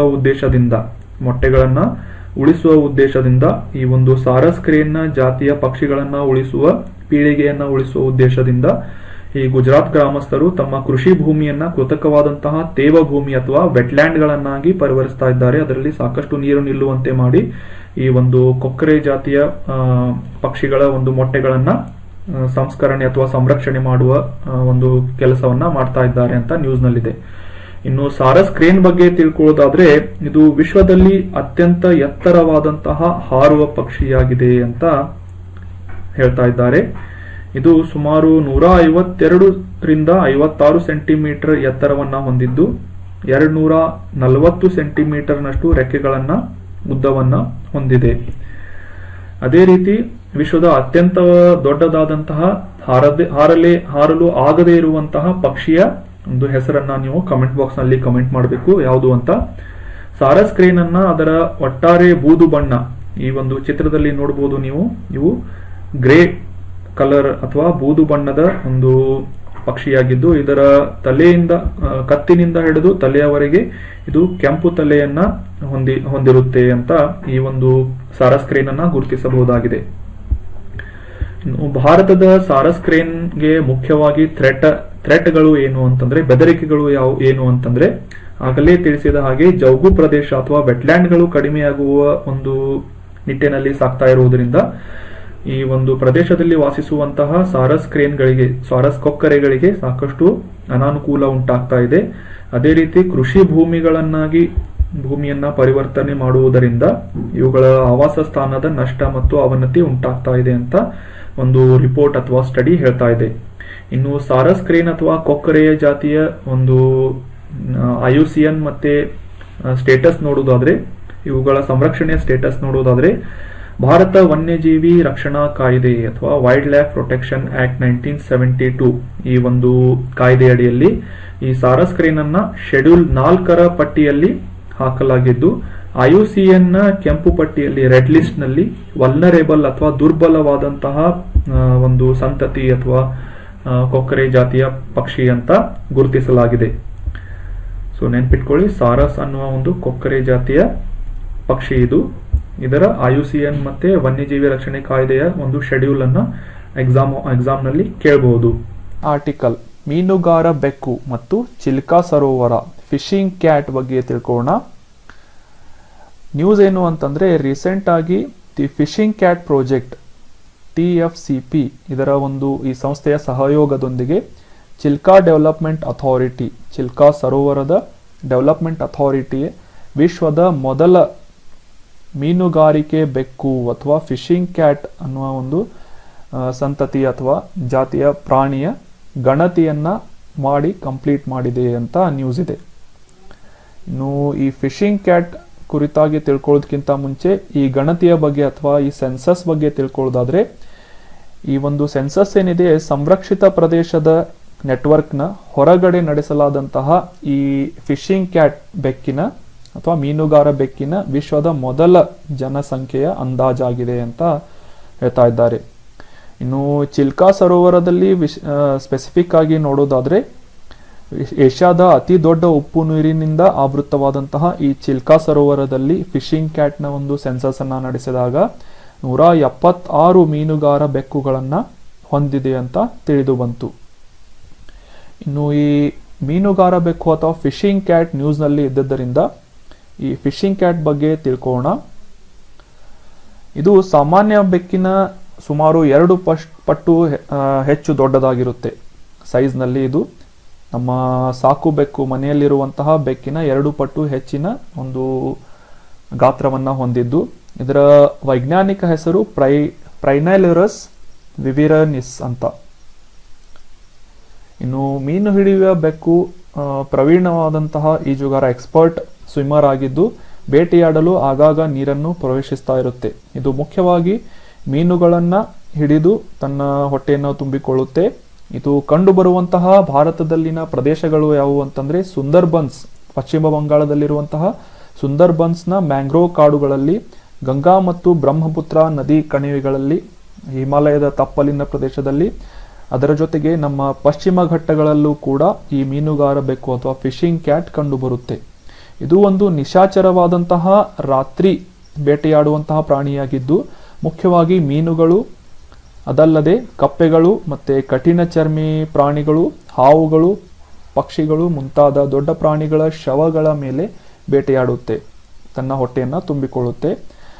ಇನ್ನು ಈ ಮೀನುಗಾರ ಬೆಕ್ಕು ಅಥವಾ ಫಿಶಿಂಗ್ ಕ್ಯಾಟ್ನ ಒಂದು ಎಕ್ಸಾಮ್ಗೆ ಇಂಪಾರ್ಟೆಂಟ್ ಆಗಿರಬಹುದಾದಂತಹ ಒಂದು ಪಾಯಿಂಟ್ ಏನು ಅಂತಂದ್ರೆ, ಇದು ಪಶ್ಚಿಮ ಬಂಗಾಳದ ರಾಜ್ಯ ಪ್ರಾಣಿಯಾಗಿದೆ ಅಂತ. ಪಶ್ಚಿಮ ಬಂಗಾಳದ ರಾಜ್ಯ ಪ್ರಾಣಿ ಯಾವುದು ಅಂದ್ರೆ ಮೀನುಗಾರ ಬೆಕ್ಕು, ಫಿಶಿಂಗ್ ಕ್ಯಾಟ್. ಇನ್ನು ಅದೇ ರೀತಿ ಈ ಫಿಶಿಂಗ್ ಕ್ಯಾಟ್ ಅಥವಾ ಮೀನುಗಾರ ಬೆಕ್ಕಿನ ಸಂರಕ್ಷಣೆಯ ಸ್ಥಿತಿಯನ್ನ ತಿಳ್ಕೊಳ್ಳೋದಾದ್ರೆ, ಈ IUCN ಕೆಂಪು ಪಟ್ಟಿ ಅಥವಾ ರೆಡ್ ಲಿಸ್ಟ್ ಅಂತ ನಾವು ಕರಿತೇವೆ, ಅದರಲ್ಲಿ ಇದನ್ನ ಎಂಡೇಂಜರ್ಡ್ ಅಥವಾ ಅಳಿವಿನಂಚಿನಲ್ಲಿ ಅಲ್ಲಿರುವಂತಹ ಪ್ರಾಣಿ ಅಂತ ಒಂದು ಲಿಸ್ಟ್ ನಲ್ಲಿ ಆಡ್ ಮಾಡಲಾಗಿದೆ. ಅದೇ ರೀತಿ ಸೈಟ್ಸ್ ಗೆ ಸಂಬಂಧಪಟ್ಟಂಗೆ ಅನುಬಂಧ 2 ಅಥವಾ ಅಪೆಂಡಿಕ್ಸ್ 2 ಅನ್ನುವ ಒಂದು ಪಟ್ಟಿಯಲ್ಲಿ ಇದನ್ನ ಸೇರಿಸಲಾಗಿದೆ. ನಿಮಗೆಲ್ಲ ಒಂದು ಪ್ರಶ್ನೆ ಇದೆ, ಸೈಟ್ಸ್ ಇದರ ಫುಲ್ ಫಾರ್ಮ್ ಮತ್ತೆ IUCN ಇದರ ಫುಲ್ ಫಾರ್ಮ್ ಅನ್ನ ಕಮೆಂಟ್ ಬಾಕ್ಸ್ ನಲ್ಲಿ ಕಮೆಂಟ್ ಮಾಡಿ, ನಾಳೆ ಇದರ ಆನ್ಸರ್ನ ತಿಳ್ಕೊಳ್ಳೋಣ. ವನ್ಯಜೀವಿ ರಕ್ಷಣಾ ಕಾಯ್ದೆ ಅಥವಾ ವೈಲ್ಡ್ ಲೈಫ್ ಪ್ರೊಟೆಕ್ಷನ್ ಆಕ್ಟ್ 1972ರಲ್ಲಿ ಮಾಡಿದಂತಹ ಈ ಒಂದು ಕಾಯ್ದೆ ಅಡಿಯಲ್ಲಿ ಶೆಡ್ಯೂಲ್ 1 ಪಟ್ಟಿಯಲ್ಲಿ ಈ ಮೀನುಗಾರ ಬೆಕ್ಕನ್ನ ಆಡ್ ಮಾಡಲಾಗಿದೆ. ಅಂದ್ರೆ ಇದು ಸಾಕಷ್ಟು ಸಂರಕ್ಷಣೆಯನ್ನ ಒದಗಿಸಿರುವಂತಹ, ಸರ್ಕಾರದಿಂದ ಸಂರಕ್ಷಣೆಯನ್ನ ಒದಗಿಸಿರುವಂತಹ ಪ್ರಾಣಿಯಾಗಿದೆ ಅಂತ ತಿಳ್ಕೋಬಹುದು. ಅದೇ ರೀತಿ ಚಿಲ್ಕಾ ಸರೋವರ ಈಗ ನ್ಯೂಸ್ ನಲ್ಲಿ ಇದ್ದದ್ದರಿಂದ ಇದರ ಬಗ್ಗೆ ಕೂಡ ತಿಳ್ಕೊಳ್ಳೋಣ. ಇದರ ಲೊಕೇಶನ್ ಮುಖ್ಯವಾಗಿ ನಮಗೆ exam point of view important ಆಗುತ್ತೆ. ಈ ಭಾರತದಲ್ಲಿ ಒಡಿಶಾ ರಾಜ್ಯದಲ್ಲಿ ಈ ಚಿಲ್ಕಾ ಸರೋವರ ಕರಾವಳಿಯಲ್ಲಿ ಕಂಡುಬರುತ್ತೆ. ಗಲ್ಫ್ ಆಫ್ ಬೆಂಗಾಲ್ ಅಥವಾ ಈ ಒಂದು ಬೇ ಆಫ್ ಬೆಂಗಾಲ್ನ ಒಂದು ಕರಾವಳಿ ಪ್ರದೇಶದಲ್ಲಿ ಚಿಲ್ಕಾ ಸರೋವರ ಕಂಡುಬರುತ್ತೆ. ಈ ಒಂದು ಒಡಿಶಾದಲ್ಲಿ ಈ ಒಂದು ಲೊಕೇಶನ್ ನಲ್ಲಿ ಈ ರೀತಿಯಾದಂತಹ ಲಗೂನ್ ಟೈಪ್ ಆದಂತಹ ಚಿಲ್ಕಾ ಸರೋವರವನ್ನ ನಾವು ಕಾಣಬಹುದು. ನೆನ್ಪಿಟ್ಕೊಳ್ಳಿ, ಚಿಲ್ಕಾ ಸರೋವರ ಒಂದು ಉಪ್ಪು ನೀರಿನ ಸರೋವರ ಆಗಿದ್ದು ಇದು ಒಡಿಶಾ ರಾಜ್ಯದಲ್ಲಿ, ಭಾರತದ ಒಡಿಶಾ ರಾಜ್ಯದಲ್ಲಿ ಕಂಡುಬರುತ್ತೆ. ಇನ್ನು ಈ ಚಿಲ್ಕಾ ಸರೋವರದ ಬಗ್ಗೆ ಹೆಚ್ಚಿನ ಮಾಹಿತಿಯನ್ನು ತಿಳ್ಕೊಳ್ಳೋದಾದ್ರೆ, ಇದು ಏಷ್ಯಾದಲ್ಲಿ ಅತಿ ದೊಡ್ಡದಾದಂತಹ ಉಪ್ಪು ನೀರಿನ ಸರೋವರ ಆಗಿದ್ದು ವಿಶ್ವದಲ್ಲಿ 2ನೇ ಅತಿ ದೊಡ್ಡ ಒಂದು ಸರೋವರ ಆಗಿ ಕಂಡುಬರುತ್ತೆ. ಇದು ಆಗಲೇ ಡಿಸ್ಕಸ್ ಮಾಡಿದ ಹಾಗೆ ಲೊಕೇಶನ್ ನೋಡಿದ್ವಿ, ಒಡಿಶಾದ ಕರಾವಳಿಯಲ್ಲಿ ಚಿಲ್ಕಾ ಸರೋವರ ಕಂಡುಬರುತ್ತೆ. ಇದು ಉಪ್ಪು ನೀರಿನ ಸರೋವರ, ನೆನ್ಪಿಟ್ಕೊಳ್ಳಿ. 1981ರಲ್ಲಿ ಚಿಲ್ಕಾ ಸರೋವರವನ್ನ ರಾಮ್ಸಾರ್ ಕನ್ವೆನ್ಷನ್ ಅಡಿಯಲ್ಲಿ, ರಾಮ್ಸಾರ್ ಅಂತಂದ್ರೆ ಏನು ಅಂತ ಈಗ ನೀವು ಸ್ಟ್ಯಾಟಿಕ್ ಪಾರ್ಟ್ ನಲ್ಲಿ, ನಮ್ಮ ಎನ್ವೈರ್ಮೆಂಟ್ ರಿಲೇಟೆಡ್ ಆದಂತಹ ಸ್ಟ್ಯಾಟಿಕ್ ಪಾರ್ಟ್ ನಲ್ಲಿ ರಾಮ್ಸಾರ್ ಕನ್ವೆನ್ಷನ್ ಏನು ಅಂತ ರಿವೈಸ್ ಮಾಡ್ಕೊಳ್ಳಿ. ಅಂತಾರಾಷ್ಟ್ರೀಯ ಪ್ರಾಮುಖ್ಯತೆಯ ಮೊದಲ ಭಾರತೀಯ ತೇವ ಭೂಮಿ ಅಥವಾ ವೆಟ್ಲ್ಯಾಂಡ್ ಅಂತ ಈ ಒಂದು ರಾಮ್ಸಾರ್ ಕನ್ವೆನ್ಷನ್ ಅಡಿಯಲ್ಲಿ ಆ ಒಂದು ಪಟ್ಟಿಯಲ್ಲಿ ಆಡ್ ಮಾಡಲಾಗಿತ್ತು 1981ರಲ್ಲಿ. ಚಿಲ್ಕಾದಲ್ಲಿನ ಪ್ರಮುಖ ಆಕರ್ಷಣೆ ಯಾವುದು ಅಂತಂದ್ರೆ, ಇಲ್ಲಿ ಕಂಡು ಬರುವಂತಹ ಐರಾವದಿ ಡಾಲ್ಫಿನ್ಗಳು ಈ ಒಂದು ಪ್ರದೇಶದಲ್ಲಿ ಅಥವಾ ಈ ಒಂದು ಚಿಲ್ಕಾ ಸರೋವರದಲ್ಲಿ ಕಂಡು ಬರುವಂತಹ ಮುಖ್ಯ ಆಕರ್ಷಣೆಯ ಒಂದು ಪ್ರಾಣಿಗಳಾಗಿವೆ, ಜಲಚರವಾಗಿದೆ ಅಂತ ಹೇಳ್ತಾ ಇದ್ದಾರೆ. ಇನ್ನು ಇದರಲ್ಲಿ ಸಾತ್ಪಾದ್ ದ್ವೀಪದಲ್ಲಿ ಮುಖ್ಯವಾಗಿ ಈ ಐರಾವದಿ ಡಾಲ್ಫಿನ್ಗಳು ಹೆಚ್ಚಾಗಿ ಕಂಡುಬರುತ್ತವೆ. ಇನ್ನು ನಾಲ್ಬನಾ ಅನ್ನುವ ಒಂದು ದ್ವೀಪ, ಸುಮಾರು 16 ಚದರ ಕಿಲೋಮೀಟರ್ ವ್ಯಾಪ್ತಿಯನ್ನ ಹೊಂದಿರುವಂತಹ ನಾಲ್ಬನಾ ದ್ವೀಪ ಕೂಡ ಈ ಒಂದು ಚಿಲ್ಕಾ ಸರೋವರದಲ್ಲಿ ಕಂಡುಬರುತ್ತೆ. ಇದನ್ನ 1987ರಲ್ಲಿ ಪಕ್ಷಿಧಾಮ ಅಂತ ಘೋಷಿಸಲಾಯಿತು. ನಲ್ಬಾನ್ ದ್ವೀಪ ಅಥವಾ ರಿಟ್ಸ್ ಅರಣ್ಯವನ್ನ 1987ರಲ್ಲಿ ಪಕ್ಷಿಧಾಮ ಎಂದು ಕೂಡ ಗುರುತಿಸಲಾಗಿತ್ತು. ಚಿಲ್ಕಾ ಸರೋವರದ ವಿಶೇಷತೆಯನ್ನ ನಾವು ಈಗ ತಿಳ್ಕೊಂಡ್ವಿ. ಇದು ಒಡಿಶಾ, ಭಾರತ ದೇಶದ ಒಡಿಶಾ ರಾಜ್ಯದ ಕರಾವಳಿಯಲ್ಲಿ ಕಂಡುಬರುತ್ತೆ. ಇದು ಉಪ್ಪು ನೀರಿನ ಸರೋವರ ಆಗಿದೆ. ಈಗ ಆಲ್ರೆಡಿ ಡಿಸ್ಕಸ್ ಮಾಡಿದ ಹಾಗೆ ನಾವು ಈ ಒಂದು ಫಿಶಿಂಗ್ ಕ್ಯಾಟ್ ಬಗ್ಗೆ ತಿಳ್ಕೊಂಡ್ವಿ. ಅದೇ ರೀತಿಯಾದಂತಹ ಯಾವ ಪ್ರಶ್ನೆಗಳನ್ನ UPSC ಎಕ್ಸಾಮ್ನಲ್ಲಿ 2020ರಲ್ಲಿ ಕೇಳಲಾಗಿತ್ತು ಅಂತ ನೋಡ್ಕೊಳ್ಳೋಣ. ಇದು ಭಾರತದ ಆನೆಗಳ ಬಗ್ಗೆ ಇದೆ. ಭಾರತೀಯ ಆನೆಗಳನ್ನ ಉಲ್ಲೇಖಿಸಿದ ಒಂದು ಇನ್ಫಾರ್ಮೇಶನ್ ಇಲ್ಲಿ ಕೊಡಲಾಗಿದೆ. ಅದರಲ್ಲಿ ಆಪ್ಷನ್ಗಳನ್ನ, ಸರಿಯಾದ ಉತ್ತರವನ್ನ ನೀವು ಕೊಡಬೇಕು. ಈ ಕೆಳಗಿನ ಹೇಳಿಕೆಗಳನ್ನ ಪರಿಗಣಿಸಿ ಅಂತ. ಆಪ್ಷನ್ಗಳಲ್ಲಿ 1ನೇ ಒಂದು ಚಾಯ್ಸ್ನಲ್ಲಿ ಆನೆಯ ಗುಂಪಿನ ನಾಯಕ ಯಾರು ಅಂತಂದ್ರೆ ಹೆಣ್ಣು ಆನೆ ಅಂತ 1ನೇ ಆಪ್ಷನ್ನಲ್ಲಿದೆ. 2ನೇ ಆಪ್ಷನ್ನಲ್ಲಿ ಗರಿಷ್ಠ ಗರ್ಭಾವಸ್ಥೆಯ ಅವಧಿ, ಭಾರತೀಯ ಆನೆಯ ಗರಿಷ್ಠ ಗರ್ಭಾವಸ್ಥೆಯ ಅವಧಿ 22 ತಿಂಗಳುಗಳಾಗಿರಬಹುದು ಅಂತ ಹೇಳ್ತಾ ಇದ್ದಾರೆ. ಇನ್ನು 3ನೇ ಆಪ್ಷನ್ಗಳಲ್ಲಿ ಆನೆಯು ಸಾಮಾನ್ಯವಾಗಿ 40 ವಯಸ್ಸಿನವರೆಗೆ ಮಾತ್ರ ಮರಿ ಹಾಕಲು ಸಾಧ್ಯವಾಗುತ್ತೆ ಅಂತ ಹೇಳಲಾಗ್ತಾ ಇದೆ. ಭಾರತದ ರಾಜ್ಯಗಳ ಪೈಕಿ ಅತಿ ಹೆಚ್ಚು ಆನೆಗಳ ಸಂಖ್ಯೆ ಕೇರಳದಲ್ಲಿದೆ ಅಂತ 4 ಆಪ್ಷನ್ಗಳನ್ನ ಕೊಟ್ಟಿದ್ದಾರೆ. ಈಗ ನೀವು ಇದರ ಕರೆಕ್ಟ್ ಆನ್ಸರ್ಗಳು ಯಾವುವು ಅಂತ ನೀವು ಗುರುತಿಸಬೇಕು. ಆಪ್ಷನ್ ಎ 1 ಮತ್ತು 2ನೇ ಆಪ್ಷನ್ ಸರಿಯಾಗಿದೆ ಅಂತ. Option B 2 and 4 only correct. Option C only 3 is correct. Option D 1, 3 and 4 correct ಅಂತ. ಸೊ ಇದರ ಸರಿಯಾದ ಉತ್ತರ ಆಪ್ಷನ್ ಎ 1 ಮತ್ತು 2 ಅಂತ. ಆನೆಯ ಗುಂಪಿನ ನಾಯಕ ಯಾರಿರ್ತಾರೆ, ಹೆಣ್ಣು ಆನೆ ಇರುತ್ತೆ. ಇದು ಒಂದು ಸರಿಯಾದ ಆಪ್ಷನ್ ಆಗಿತ್ತು. ಅದಾದ ನಂತರ ಗರಿಷ್ಠ ಗರ್ಭಾವಸ್ಥೆಯ ಅವಧಿ, ಭಾರತೀಯ ಆನೆಗಳ ಗರಿಷ್ಠ ಗರ್ಭಾವಧಿಯ ಅವಧಿ ಎಷ್ಟು ಅಂದ್ರೆ 22 ತಿಂಗಳುಗಳಷ್ಟು ಆಗಿರಬಹುದು. 22 ತಿಂಗಳುಗಳವರೆಗೆ ಈ ಒಂದು ಹೆಣ್ಣಾನೆ ಏನಿದೆ ತನ್ನ ಗರ್ಭದಲ್ಲಿ ಮರಿ ಆನೆಯನ್ನ ಇಟ್ಕೊಂಡಿರುತ್ತೆ. ಅದಾದ ನಂತರ ಅದನ್ನ ಡೆಲಿವರ್ ಮಾಡುತ್ತೆ ಅಂತ ಆಪ್ಷನ್ಗಳಲ್ಲಿತ್ತು. ಸೊ 1 ಮತ್ತು 2ನೇ ಆಪ್ಷನ್ ಏನಿದೆ ಸರಿಯಾಗಿದೆ. So option A is correct. ಅದೇ ರೀತಿ ನಮ್ಮ ನೆಕ್ಸ್ಟ್ ಆರ್ಟಿಕಲ್ಗೆ ಮುಂದುವರಿಯೋಣ. ಕಾನ್ಕ್ವೆಸ್ಟ್ 2022 ಅನ್ನುವ ಒಂದು ಸಮರಾಭ್ಯಾಸ ಅಥವಾ ಒಂದು ಎಕ್ಸರ್ಸೈಸ್ ಬಗ್ಗೆ ಡಿಸ್ಕಸ್ ಮಾಡೋಣ. ನ್ಯೂಸ್ ಏನು ಅಂತಂದ್ರೆ, ಭಾರತ ಸೇರಿದಂತೆ 16 ದೇಶಗಳ ಸೇನಾ ತುಕಡಿಗಳ ಭಾಗವಹಿಸುವಿಕೆಯನ್ನ ಒಳಗೊಂಡಂತಹ ಬಹುರಾಷ್ಟ್ರೀಯ ಶಾಂತಿ ಪಾಲನಾ ವ್ಯಾಯಾಮ ಎಕ್ಸರ್ಸೈಸ್ ಕಾನ್ಕ್ವೆಸ್ಟ್ 2022 ಅನ್ನ ರೀಸೆಂಟ್ ಆಗಿ ಮಂಗೋಲಿಯಾದಲ್ಲಿ ಪ್ರಾರಂಭ ಮಾಡಲಾಯಿತು ಅಂತ ನ್ಯೂಸ್ ಇದೆ. ಇದನ್ನ ಮಂಗೋಲಿಯಾದ ಈ ಒಂದು ಕಾನ್ಕ್ವೆಸ್ಟ್ ಅನ್ನ ಮಂಗೋಲಿಯಾದ ಅಧ್ಯಕ್ಷ ಉಕ್ನಾಗಿನ್ ಖುರೆಲ್ಸುಕ್ ಅನ್ನುವರು, ಮಂಗೋಲಿಯಾದ ಅಧ್ಯಕ್ಷ ಇವರು ಈ ಒಂದು ಯುದ್ಧಾಭ್ಯಾಸವನ್ನ ಅಥವಾ ವ್ಯಾಯಾಮವನ್ನ ಉದ್ಘಾಟನೆ ಮಾಡಿದರು ಅಂತ ನ್ಯೂಸ್ನಲ್ಲಿದೆ. ಭಾರತೀಯ ಸೇನೆಯಿಂದ ಲದಾಖ್ನ ಸ್ಕೌಟ್ಸ್ನ ತುಕಡಿ ಈ ಒಂದು ಕಾನ್ಕ್ವೆಸ್ಟ್ ಅನ್ನುವ ಒಂದು ಯುದ್ಧ ವ್ಯಾಯಾಮದಲ್ಲಿ ಪಾಲ್ಗೊಳ್ತಾ ಇದೆ ಅಂತ ನ್ಯೂಸ್ನಲ್ಲಿದೆ, ನೆನ್ಪಿಟ್ಕೊಳ್ಳಿ. ಕಾನ್ಕ್ವೆಸ್ಟ್ 2022 ಈ ಒಂದು ಎಡಿಷನ್ನಲ್ಲಿ ಲದಾಖ್ನ ಸ್ಕೌಟ್ಸ್ನ ತುಕಡಿ ನಮ್ಮ ಭಾರತವನ್ನು ಪ್ರತಿನಿಧಿಸಿತ್ತು ಅಂತ ನೆನ್ಪಿಟ್ಕೊಳ್ಳಿ. ಸುಮಾರು 14 ದಿನಗಳವರೆಗೆ ನಡೆಯುವಂತಹ ಈ ಒಂದು ವ್ಯಾಯಾಮ ಏನಿದೆ ಸಾಕಷ್ಟು ದೇಶಗಳ ಪರಸ್ಪರ ಕಾರ್ಯಸಾಧ್ಯತೆ ಅಥವಾ ಒಂದು ಇಂಟರ್ ಆಪರೇಬಿಲಿಟಿಯನ್ನು ಹೆಚ್ಚಿಸುವಂತಹ ಗುರಿಯನ್ನು ಹೊಂದಿದ್ದು, ಮಿಲಿಟರಿಯನ್ನ ನಿರ್ಮಿಸುವುದು, ಭಾಗವಹಿಸುವ ರಾಷ್ಟ್ರಗಳ ನಡುವೆ ಶಾಂತಿಯ ಒಂದು ಬೆಂಬಲದ ಕಾರ್ಯಾಚರಣೆಯನ್ನು ನಡೆಸುವುದು ಮತ್ತು ಮಿಲಿಟರಿ ಸನ್ನದ್ಧತೆ ಅಥವಾ ಮಿಲಿಟರಿ ಪ್ರಿಪೇರ್ಡ್ನೆಸ್ ಅನ್ನ ಅಭಿವೃದ್ಧಿಪಡಿಸುವುದು ಈ ಒಂದು ಕಾನ್ಕ್ವೆಸ್ಟ್ 2022ರ ಆವೃತ್ತಿಯ ಈ ಒಂದು ಯುದ್ಧ ವ್ಯಾಯಾಮದ ಮುಖ್ಯ ಉದ್ದೇಶ ಆಗಿದೆ. ಇದನ್ನ ಸದ್ಯಕ್ಕೆ ಮಂಗೋಲಿಯಾದಲ್ಲಿ ಉದ್ಘಾಟನೆ ಮಾಡಲಾಗಿದೆ ಅಥವಾ ಈ ವರ್ಷ ಈ ಒಂದು ಎಕ್ಸರ್ಸೈಸ್ ಅನ್ನ ಮಂಗೋಲಿಯಾದಲ್ಲಿ ಕ್ಯಾರಿ ಔಟ್ ಮಾಡಲಾಗಿದೆ. ನೆಕ್ಸ್ಟ್ ಆರ್ಟಿಕಲ್ಗೆ ಹೋಗೋಣ. ಇದಾದ ನಂತರ ನಮ್ಮ ನೆಕ್ಸ್ಟ್ ಆರ್ಟಿಕಲ್ ಒಂದು ಝೂಲಾಜಿಕಲ್ ಪಾರ್ಕ್ ಬಗ್ಗೆ ಇದೆ. ಕಾಂಟೆಕ್ಸ್ಟ್ ಏನು ಅಂತಂದ್ರೆ, ಅರಿಗ್ನಾರ್ ಅಣ್ಣಾ ಅನ್ನುವ ಒಂದು ಝೂಲಾಜಿಕಲ್ ಪಾರ್ಕ್ ತನ್ನ ಆವರಣದೊಳಗೆ ಪ್ಲಾಸ್ಟಿಕ್ ಬಾಟಲಿಗಳ ಒಂದು ಕಸವನ್ನ ಪರೀಕ್ಷಿಸಲು ಅಥವಾ ಅಬ್ಸರ್ವ್ ಮಾಡಲು ಒಂದು ಹೊಸ ವಿಧಾನವನ್ನ ಪರಿಚಯಿಸಿದೆ. ಯಾವುದದು ವಿಧಾನ ಅಂತ ಈ ಒಂದು ಆರ್ಟಿಕಲ್ ನಲ್ಲಿ ತಿಳ್ಕೋಣ. ಜೂನ್ 5 ವಿಶ್ವ ಪರಿಸರ ದಿನಾಚರಣೆಯನ್ನ ನಾವೆಲ್ಲ ಆಚರಿಸಿದ್ದೇವೆ ಅಂತ ನಮಗೆಲ್ಲ ಗೊತ್ತಿರೋ ಒಂದು ವಿಚಾರ. ಆ ಒಂದು ದಿನದಂದು ರಾಜ್ಯದ ಅತಿ ದೊಡ್ಡ ಮೃಗಾಲಯದ ಅಧಿಕಾರಿಗಳು ಸಂದರ್ಶಕರಿಂದ ಪ್ರತಿದಿನ ನೀರಿನ ಬಾಟ್ಲಿಗೆ ತಲಾ 10 ರೂಪಾಯಿ ಠೇವಣಿಯನ್ನ ಸಂಗ್ರಹಿಸಲು ಪ್ರಾರಂಭಿಸಿದ್ದಾರೆ ಅಂತ. ಈಗ ಒಂದು ಬಾಟ್ಲಿಯನ್ನ ಖರೀದಿ ಮಾಡಿದ್ರೆ ಅದಕ್ಕೆ 10 ರೂಪಾಯಿಯನ್ನ ನೀವು ಡೆಪಾಸಿಟ್ ಮಾಡಬೇಕು ಅಂತ ಒಂದು ರೂಲ್ ಅನ್ನ ಈ ಒಂದು ಅರಿಗ್ನಾರ್ ಅನ್ನುವ ಅಣ್ಣಾ ಝೂಲಾಜಿಕಲ್ ಪಾರ್ಕ್ ನಲ್ಲಿ ಮಾಡಲಾಗಿದೆ. ಇನ್ನು ಈ ಝೂಲಾಜಿಕಲ್ ಪಾರ್ಕ್ ನಲ್ಲಿ ಪ್ಲಾಸ್ಟಿಕ್ ವಸ್ತುಗಳ ಅಥವಾ ಪ್ಲಾಸ್ಟಿಕ್ ಬಾಟಲಿಗಳ ಒಂದು ಕಸವನ್ನ ಕಡಿಮೆ ಮಾಡಲಿಕ್ಕೆ ಈ ಒಂದು ಐಡಿಯಾವನ್ನ ಎಕ್ಸಿಕ್ಯೂಟ್ ಮಾಡಲಾಗ್ತಾ ಇದೆ ಅರಿಗ್ನಾರ್ ಅನ್ನೋ ಝೂಲಾಜಿಕಲ್ ಪಾರ್ಕ್ ನಲ್ಲಿ.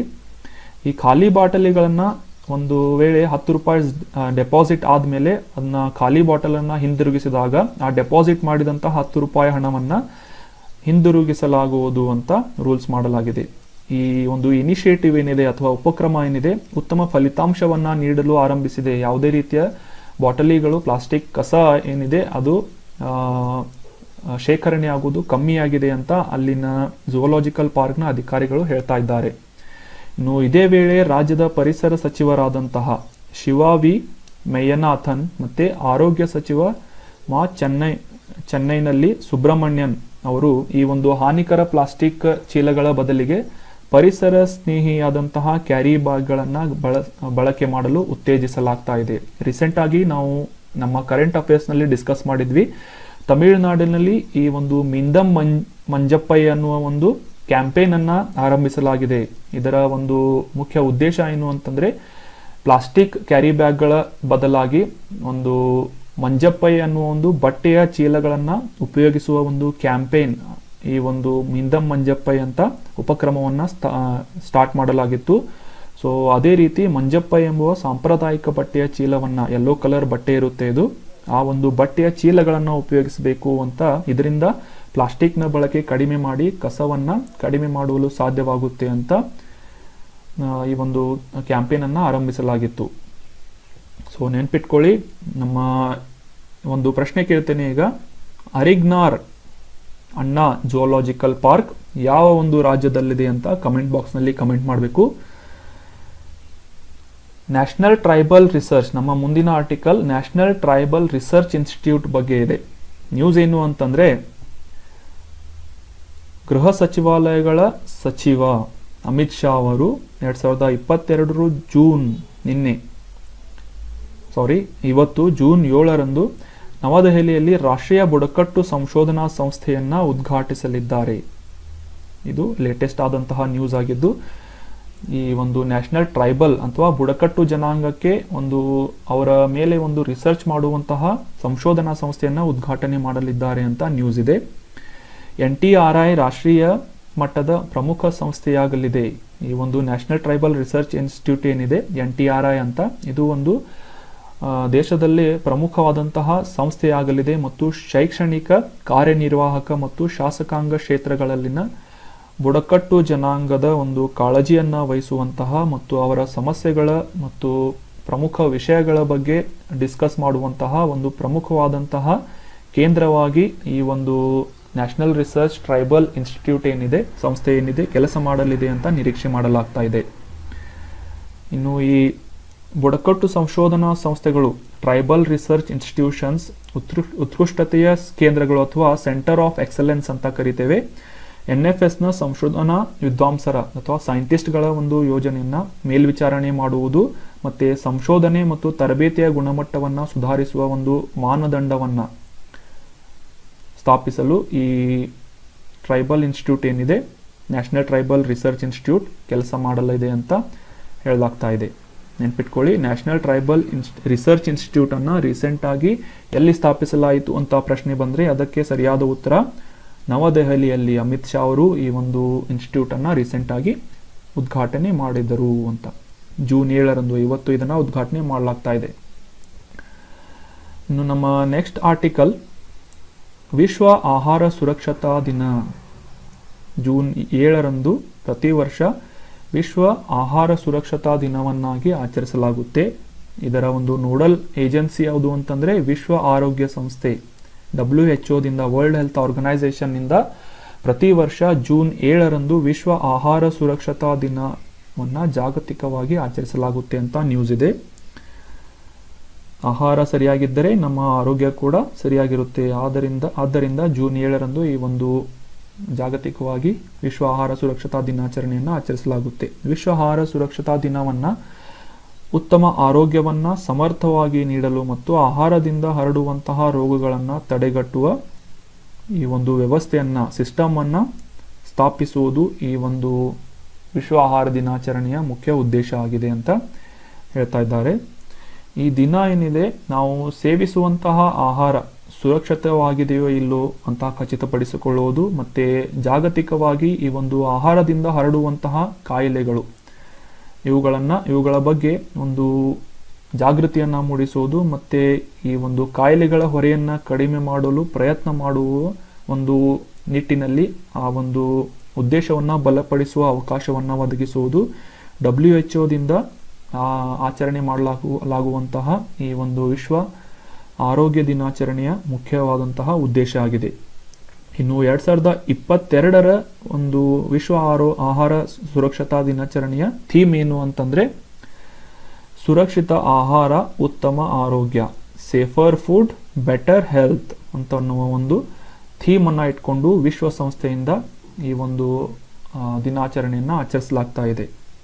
ಇನ್ನು ವಿಶ್ವಸಂಸ್ಥೆ ನ್ಯೂಸ್ನಲ್ಲಿ ಇದ್ದದ್ದರಿಂದ WHO, ವರ್ಲ್ಡ್ ಹೆಲ್ತ್ ಆರ್ಗನೈಸೇಷನ್, ಇದರ ಬಗ್ಗೆ ತಿಳ್ಕೊಳ್ಳೋಣ.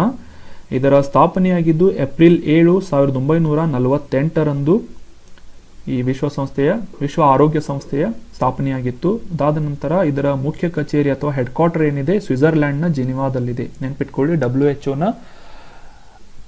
ಪ್ರಧಾನ ಕಚೇರಿ ಅಥವಾ ಹೆಡ್ ಕ್ವಾರ್ಟರ್ ಎಲ್ಲಿದೆ ಅಂತ ಪ್ರಶ್ನೆ ಬಂದ್ರೆ ಸ್ವಿಟ್ಜರ್ಲ್ಯಾಂಡ್ನ ಜಿನಿವಾದಲ್ಲಿ ಈ ಒಂದು ಪ್ರಧಾನ ಕಚೇರಿ, ವಿಶ್ವ ಆರೋಗ್ಯ ಸಂಸ್ಥೆಯ ಪ್ರಧಾನ ಕಚೇರಿ ಇದೆ ಅಂತ ಹೇಳ್ಬೋದು. ಆರ್ಟಿಕಲ್ ಅಗ್ನಿ 4 ಅನ್ನುವ ಒಂದು ಮಧ್ಯಂತರ ಶ್ರೇಣಿಯ ಬ್ಯಾಲಿಸ್ಟಿಕ್ ಕ್ಷಿಪಣಿಯ ಬಗ್ಗೆ ಇದೆ. ರೀಸೆಂಟ್ ಆಗಿ ಈ ಒಂದು ಪರಮಾಣು ಸಾಮರ್ಥ್ಯದ ಅಗ್ನಿ 4 ಬ್ಯಾಲಿಸ್ಟಿಕ್ ಕ್ಷಿಪಣಿಯನ್ನ ಪರೀಕ್ಷೆ ನಡೆಸಲಾಯಿತು. ಇನ್ನು ಈ ಸ್ಟ್ರಾಟಜಿಕ್ ಫೋರ್ಸಸ್ ಕಮಾಂಡ್ SFC ಅನ್ನುವ ಒಂದು ಕಾರ್ಯನಿರ್ವಹಣೆಯ ಸಂರಚನೆಯ ಒಂದು ರಾತ್ರಿ ಬಳಕೆ ಆಗುವಂತಹ ಒಂದು ಸಾಮರ್ಥ್ಯವನ್ನ ಹೊಂದಿರುವಂತಹ ಅಗ್ನಿ 4 ಬ್ಯಾಲಿಸ್ಟಿಕ್ ಮಿಸೈಲ್ ನ ರೀಸೆಂಟ್ ಆಗಿ ಲಾಂಚ್ ಮಾಡಲಾಯಿತು. ಇದು 4000 ಕಿಲೋಮೀಟರ್ಗಳಷ್ಟು ದೂರದ ಒಂದು ಟಾರ್ಗೆಟ್ ಅನ್ನ ಸ್ಟ್ರೈಕ್ ಮಾಡುವಂತಹ ಸಾಮರ್ಥ್ಯವನ್ನ ಹೊಂದಿದೆ ಅಗ್ನಿ 4 ಮಿಸೈಲ್. ಇನ್ನು ಈ ಅಗ್ನಿ 4 ಮಿಸೈಲ್ನ ಡೀಟೇಲ್ಸ್ ಬಗ್ಗೆ ತಿಳ್ಕೊಳ್ಳೋದಾದ್ರೆ ಇದರಲ್ಲಿ 2 ಹಂತಗಳನ್ನ ಈ ಒಂದು ಅಗ್ನಿ 4 ಮಿಸೈಲ್ ಹೊಂದಿದ್ದು, ಇದರ ಸಂಪೂರ್ಣ ಶ್ರೇಣಿಗಾಗಿ ಒಡಿಶಾ ಕರಾವಳಿಯಲ್ಲಿ ವಿಲರ್ ಐಲ್ಯಾಂಡ್ ಅಂತ ಒಂದು ದ್ವೀಪ ಬರುತ್ತೆ. ಅದರಲ್ಲಿ ಒಂದು ಸ್ಪೆಸಿಫಿಕ್ ಆಗಿ ಡಾಕ್ಟರ್ APJ ಅಬ್ದುಲ್ ಕಲಾಂ ದ್ವೀಪದಿಂದ ಸಂಜೆ 7:30 ಗಂಟೆಗೆ ಈ ಒಂದು ಅಗ್ನಿ 4 ಮಿಸೈಲ್ ಅನ್ನ ಪರೀಕ್ಷೆ ಮಾಡಲಾಯಿತು, ಹಾರಾಟದ ಒಂದು ಪರೀಕ್ಷೆಯನ್ನ ಮಾಡಲಾಯಿತು ಅಂತ ನ್ಯೂಸ್ ಇದೆ. ಇನ್ನು ಈ ಅಗ್ನಿ-4 ಮಿಸೈಲ್ನ ಒಂದು ಕೆಪಾಸಿಟಿ ಬಗ್ಗೆ ತಿಳ್ಕೊಳ್ಳೋದಾದ್ರೆ, ಇದಕ್ಕಿಂತ ಮುಂಚೆ ಕೆಲವೊಂದು ಕ್ಷಿಪಣಿಗಳನ್ನು ಲಾಂಚ್ ಮಾಡಲಾಗಿತ್ತು, ಪರೀಕ್ಷಾರ್ಥವಾಗಿ ಹಾರಾಟ ಮಾಡಲಾಯಿತು. ಸೊ ಸದ್ಯಕ್ಕೆ ಭಾರತ ಹೊಂದಿರುವಂತಹ ಕೆಲವೊಂದು ಮಿಸೈಲ್ಗಳು, ಅದರಲ್ಲಿ ಮುಖ್ಯವಾಗಿ ಪೃಥ್ವಿ-2, ಇದರ ಒಂದು ಕವರೇಜ್ ಏರಿಯಾ ಏನಿದೆ, ಇದರ ಒಂದು ಸ್ಟ್ರೈಕಿಂಗ್ ಕವರೇಜ್ ಏರಿಯಾ ಏನಿದೆ 350 ಕಿಲೋಮೀಟರ್ಗಳಷ್ಟು ದೂರದ ಒಂದು ಟಾರ್ಗೆಟ್ ಅನ್ನ ರೀಚ್ ಮಾಡುವಂತಹ ಒಂದು ಸಾಮರ್ಥ್ಯವನ್ನ ಹೊಂದಿದೆ. ಇದು 3 ಸೇವಾ ಸಾಮರ್ಥ್ಯವನ್ನ ಹೊಂದಿದೆ. ಅಂದ್ರೆ ಇಂಡಿಯನ್ ಏರ್ಫೋರ್ಸ್, ಆರ್ಮಿ ಮತ್ತೆ ನೇವಿ, ಈ 3 ದಳಗಳು, ಈ 3 ಫೋರ್ಸಸ್ಗಳು ಈ ಒಂದು ಪೃಥ್ವಿ-2, ಅಗ್ನಿ-1 ಮತ್ತೆ ಅಗ್ನಿ-3 ಈ ಮಿಸೈಲ್ಗಳನ್ನು ಉಪಯೋಗಿಸುವಂತಹ ಸಾಮರ್ಥ್ಯವನ್ನ ಹೊಂದಿದ್ದಾರೆ. ಸೊ ಅದೇ ರೀತಿ ಅಗ್ನಿ-1 ಏನಿದೆ, ಇದು 700 ಕಿಲೋಮೀಟರ್ಗಳಷ್ಟು ದೂರವನ್ನ ಕ್ರಮಿಸುವ ಟಾರ್ಗೆಟ್ ಅನ್ನ ಹಿಟ್ ಮಾಡುವಂತಹ ಸಾಮರ್ಥ್ಯವನ್ನ ಹೊಂದಿದ್ದು, ಅಗ್ನಿ-2 ಇದು 2000 ಕಿಲೋಮೀಟರ್ಗಳಷ್ಟು, ಮತ್ತೆ ಅಗ್ನಿ-3 ಮಿಸೈಲ್ ಏನಿದೆ 3000 ಕಿಲೋಮೀಟರ್ಗಳಷ್ಟು ದೂರದ ಟಾರ್ಗೆಟ್ ಅನ್ನ ಹಿಟ್ ಮಾಡುವಂತಹ ಸಾಮರ್ಥ್ಯವನ್ನ ಹೊಂದಿದೆ. ಈಗ ನಾವು ರೀಸೆಂಟ್ ಆಗಿ ಭಾರತ ಲಾಂಚ್ ಮಾಡಿದ ಅಗ್ನಿ-4 ಕ್ಷಿಪಣಿ ಏನಿದೆ, ಇದು ಮೊದಲಿನಿಗಿಂತ ಒಂದು ಹೆಚ್ಚಿನ ಒಂದು ಸಾಮರ್ಥ್ಯವನ್ನ, ಅಂದ್ರೆ ಈ 4000 ಕಿಲೋಮೀಟರ್ಗಳಷ್ಟು ದೂರದ ಟಾರ್ಗೆಟ್ ಅನ್ನ ರೀಚ್ ಮಾಡುವಂತಹ ಈ ಒಂದು ಕ್ಷಿಪಣಿಯ ಸಾಮರ್ಥ್ಯವನ್ನ ಹೊಂದಿದೆ. ಈ ದೇಶದ ಮೊದಲ ಖಂಡಾಂತರ ಕ್ಷಿಪಣಿಯಾದಂತಹ ಅಗ್ನಿ-5 ಮಿಸೈಲ್ ಕೂಡ ರೀಸೆಂಟ್ ಆಗಿ ಲಾಂಚ್ ಮಾಡಲಾಗಿತ್ತು. ಇದು ಕೂಡ ಈಗ ಸದ್ಯಕ್ಕೆ ಇಂಡಕ್ಷನ್ ಹಂತದಲ್ಲಿದ್ದು, ಈ ಒಂದು ಸಾಕಷ್ಟು ರೀತಿಯಾದಂತಹ ಪರೀಕ್ಷೆಗಳನ್ನ ಈ ಒಂದು ಇಂಡಕ್ಷನ್ ಹಂತದಲ್ಲಿ ಅಗ್ನಿ-5 ಮಿಸೈಲ್ನ ಒಂದು ಟೆಸ್ಟಿಂಗ್ ಅನ್ನ ನಡೆಸಲಾಗ್ತಾ ಇದೆ ಅಂತ ನ್ಯೂಸ್ ನಲ್ಲಿದೆ. ಇನ್ನು ಅಗ್ನಿ-5 ಮತ್ತೆ ಅಗ್ನಿ-4 ಏನಿದೆ, ಪ್ರಾಥಮಿಕವಾಗಿ ಚೀನಾದ ವಿರುದ್ಧ ಯಾವುದೇ ರೀತಿಯಾದಂತಹ ಒಂದು ಥ್ರೆಟ್ಸ್ ಗಳನ್ನ ಅವಾಯ್ಡ್ ಮಾಡುವ ಉದ್ದೇಶದಿಂದ ಇವುಗಳನ್ನ ಡಿಸೈನ್ ಮಾಡಲಾಗಿದ್ದು, ದೀರ್ಘ ಶ್ರೇಣಿಯ ಕ್ಷಿಪಣಿಗಳು ಅಸಾಧಾರಣ ದಾಸ್ತಾನುಗಳೊಂದಿಗೆ, ಅಂದ್ರೆ ಇದರ ಒಂದು ವಾರ್ ಹೆಡ್ ಏನಿದೆ, ಹೆಚ್ಚಿನ ಸಾಮರ್ಥ್ಯವನ್ನ, ಪೇಲೋಡ್ ಅನ್ನ ಡೆಲಿವರಿ ಮಾಡುವಂತಹ ಕೆಪಾಸಿಟಿಯನ್ನ ಅಗ್ನಿ-4 ಮತ್ತೆ ಅಗ್ನಿ-5 ಮಿಸೈಲ್ಗಳು ಹೊಂದಿವೆ. ಅಗ್ನಿ-5 ಮಿಸೈಲ್ ಸ್ಪೆಸಿಫಿಕ್ ಆಗಿ ಚೀನಾದ ಉತ್ತರ ಭಾಗವನ್ನ ಸ್ಟ್ರೈಕ್ ಮಾಡುವ ಒಂದು ಕವರೇಜ್ ಏರಿಯಾನ ಹೊಂದಿದ್ದು, ಇದಕ್ಕಿಂತ ಕಡಿಮೆ ವ್ಯಾಪ್ತಿಯ ಅಗ್ನಿ ಕ್ಷಿಪಣಿಗಳನ್ನ ಸ್ಪೆಸಿಫಿಕ್ ಆಗಿ ಪಾಕಿಸ್ತಾನದ ಏರಿಯಾಗಳಿಗೆ ಹಿಟ್ ಮಾಡುವ ಒಂದು ಸಾಮರ್ಥ್ಯವನ್ನ ಹೊಂದಿ ಇವುಗಳನ್ನ ಡಿಸೈನ್ ಮಾಡಲಾಗಿದೆ ಅಥವಾ ವಿನ್ಯಾಸ ಮಾಡಲಾಗಿದೆ ಅಂತ ರಿಪೋರ್ಟ್ ಹೇಳ್ತಾ ಇದೆ. So that was all about Agni four missile. ಇದರ ಒಂದು ಸ್ಟ್ರೈಕಿಂಗ್ ರೇಂಜ್ ಏನಿದೆ 4000 ಕಿಲೋಮೀಟರ್ಗಳು, ಅಗ್ನಿ-5 ಏನಿದೆ 5000 ಕಿಲೋಮೀಟರ್ಗಳಷ್ಟು ದೂರದ ಒಂದು ದೂರವನ್ನ ಕ್ರಮಿಸುವಂತಹ ಸಾಮರ್ಥ್ಯವನ್ನ ಹೊಂದಿದ್ದು, ಇದು ಖಂಡಾಂತರ ಕ್ಷಿಪಣಿ, ಭಾರತದ ಮೊದಲ ಖಂಡಾಂತರ ಕ್ಷಿಪಣಿಯಾಗಿದೆ. ಇನ್ನು ನಮ್ಮ ನೆಕ್ಸ್ಟ್ ಆರ್ಟಿಕಲ್ ಬಿಮ್ಸ್ಟೆಕ್ ಕುರಿತಾದಂತಹ ಒಂದು ಆರ್ಟಿಕಲ್ ಬಗ್ಗೆ ಡಿಸ್ಕಸ್ ಮಾಡೋಣ. ರೀಸೆಂಟ್ ಆಗಿ ಬಿಮ್ಸ್ಟೆಕ್ ಗ್ರೂಪಿಂಗ್ ರೂಪುಗೊಂಡು 25 ವರ್ಷಗಳನ್ನ ಕಂಪ್ಲೀಟ್ ಮಾಡಿದೆ. ಈ ಬಿಮ್ಸ್ಟೆಕ್ ಬಗ್ಗೆ ಡೀಟೇಲ್ ಆಗಿ ಈ ಒಂದು ಆರ್ಟಿಕಲ್ ನಲ್ಲಿ ಡಿಸ್ಕಸ್ ಮಾಡೋಣ.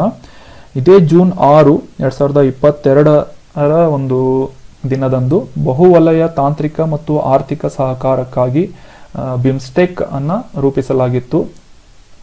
ಸೊ ಅದರ ಒಂದು 25 ವರ್ಷಗಳನ್ನ, ಒಂದು ಸಿಲ್ವರ್ ಜೂಬ್ಲಿಯನ್ನ ಈಗ ನಾವು ಆಚರಿಸ್ತಾ ಇದ್ದೇವೆ.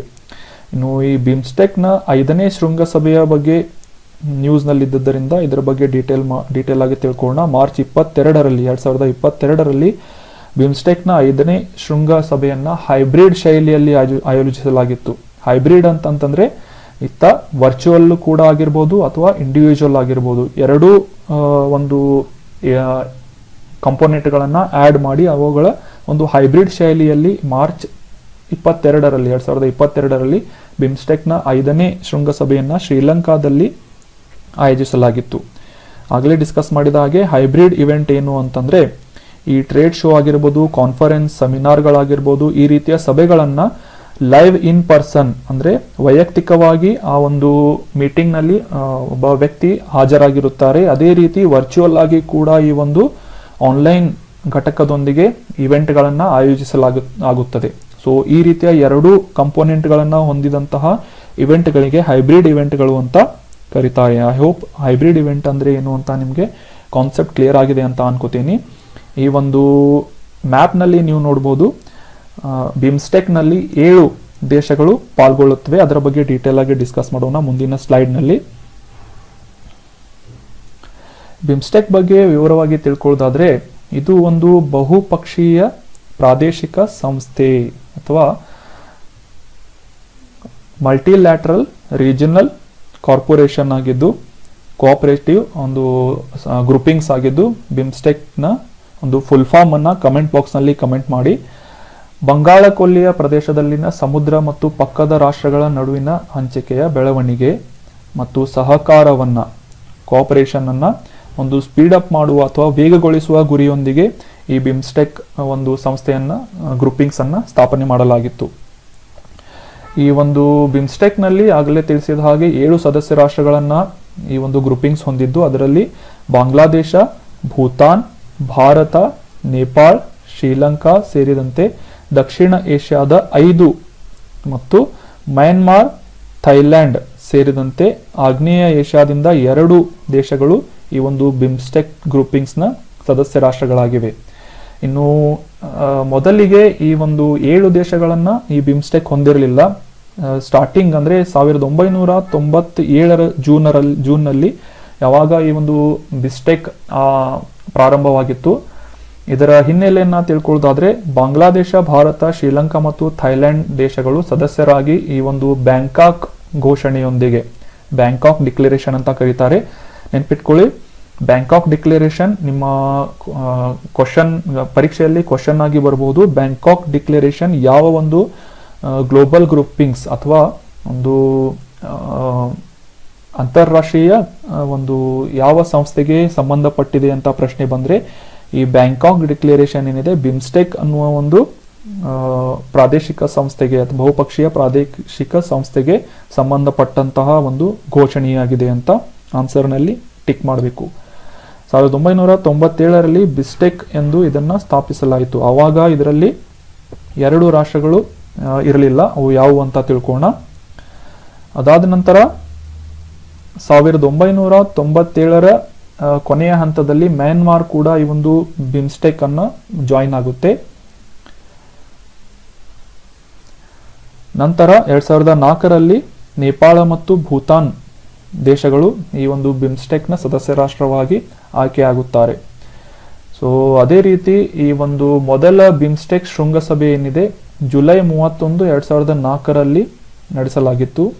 ಇದರ ಪ್ರಧಾನ ಕಚೇರಿ ನೆನ್ಪಿಟ್ಕೊಳ್ಳಿ, ಈ ಒಂದು ಬಿಮ್ಸ್ಟೆಕ್ ನ ಪ್ರಧಾನ ಕಚೇರಿಯನ್ನ ಕೂಡ ಎಲ್ಲಿದೆ ಅಂತ ಕೇಳ್ಬೋದು. ಬಾಂಗ್ಲಾದೇಶದ ಢಾಕಾದಲ್ಲಿ, ಬಾಂಗ್ಲಾದೇಶದ ರಾಜಧಾನಿಯಾದಂತಹ ಢಾಕಾದಲ್ಲಿ ಬಿಮ್ಸ್ಟೆಕ್ ನ ಒಂದು ಮುಖ್ಯ ಕಚೇರಿ ಅಥವಾ ಒಂದು ಹೆಡ್ ಕ್ವಾರ್ಟರ್ ಇದೆ ಅಂತ ಹೇಳ್ತೇವೆ.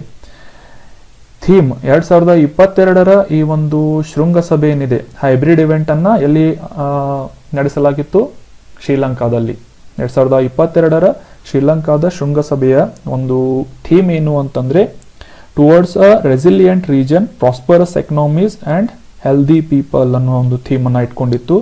ಚೇತರಿಸಿಕೊಳ್ಳುವ ಪ್ರದೇಶ, ಸಮೃದ್ಧ ಆರ್ಥಿಕತೆಗಳು ಮತ್ತೆ ಆರೋಗ್ಯಕರ ಜನರು ಅನ್ನುವ ಒಂದು ಥೀಮ್ ಅನ್ನ ಇಟ್ಕೊಂಡು 2022 ಬಿಮ್ಸ್ಟೆಕ್ ಶೃಂಗಸಭೆಯನ್ನ ನಡೆಸಲಾಗಿತ್ತು. So that was all about BIMSTEC, ಇದರ ಒಂದು ಸ್ಥಾಪನೆ ಮತ್ತೆ ಇದರ ಸದಸ್ಯ ರಾಷ್ಟ್ರಗಳು, ಅದೇ ರೀತಿ ಇದರ 2022ರ ಒಂದು ಶೃಂಗಸಭೆಯ ಥೀಮ್ ಅನ್ನ ಕೂಡ ಇದರಲ್ಲಿ ಅರ್ಥ ಮಾಡ್ಕೊಂಡ್ವಿ. ಈಗ ಮುಂದಿನ ಆರ್ಟಿಕಲ್ಗೆ ಹೋಗೋಣ. ನಮ್ಮ ನೆಕ್ಸ್ಟ್ ಆರ್ಟಿಕಲ್ ಸರೋಗಸಿ ಬಗ್ಗೆ ಇದೆ. ಕಾಂಟೆಕ್ಸ್ಟ್ ಏನು ಅಂತಂದ್ರೆ, ಸರೋಗಸಿ ಅಂತಂದ್ರೆ ಬಾಡಿಗೆ ತಾಯ್ತನ ಅಂತ. ನ್ಯೂಸ್ ಏನು ಅಂತಂದ್ರೆ, ರೀಸೆಂಟ್ ಆಗಿ ಈ ಬಾಡಿಗೆ ತಾಯ್ತನವನ್ನ ಕಮಿಷನ್ ಅಥವಾ ಕಮಿಷನ್ ಮಾಡದೇ ಇರಲು ಮುಖ್ಯವಾಗಿ ವೈವಾಹಿಕ ಸ್ಥಿತಿ, ವಯಸ್ಸು ಮತ್ತೆ ಲಿಂಗಗಳ ಒಂದು ಮಾನದಂಡವನ್ನಾಗಿ ಹೈಕೋರ್ಟ್ನಿಂದ ಒಂದು ನಿರ್ಧಾರ ಮಾಡಲಾಗಿತ್ತು. ಸೊ ಇದನ್ನ ಪ್ರಶ್ನೆ ಮಾಡಿ ಒಬ್ಬ ಅರ್ಜಿದಾರರು ಈ ಒಂದು ಅರ್ಜಿಯನ್ನ ಸಲ್ಲಿಸಿದ್ದಾರೆ. ವೈವಾಹಿಕ ಸ್ಥಿತಿ, ವಯಸ್ಸು, ಲಿಂಗವನ್ನ ಏಕೆ ಮಾನದಂಡವಾಗಿ ಪರಿಗಣಿಸಬೇಕು ಅಂತ ಒಂದು ಪ್ರಶ್ನೆಯನ್ನ ಮಾಡಿದ್ದಾರೆ ಹೈಕೋರ್ಟ್ಗೆ, ದೆಹಲಿ ಹೈಕೋರ್ಟ್ನಲ್ಲಿ. ಸೊ ಈ ಸರೋಗಸಿ ಬಗ್ಗೆ ಡೀಟೇಲ್ ಆಗಿ ತಿಳ್ಕೊಳ್ಳೋಣ.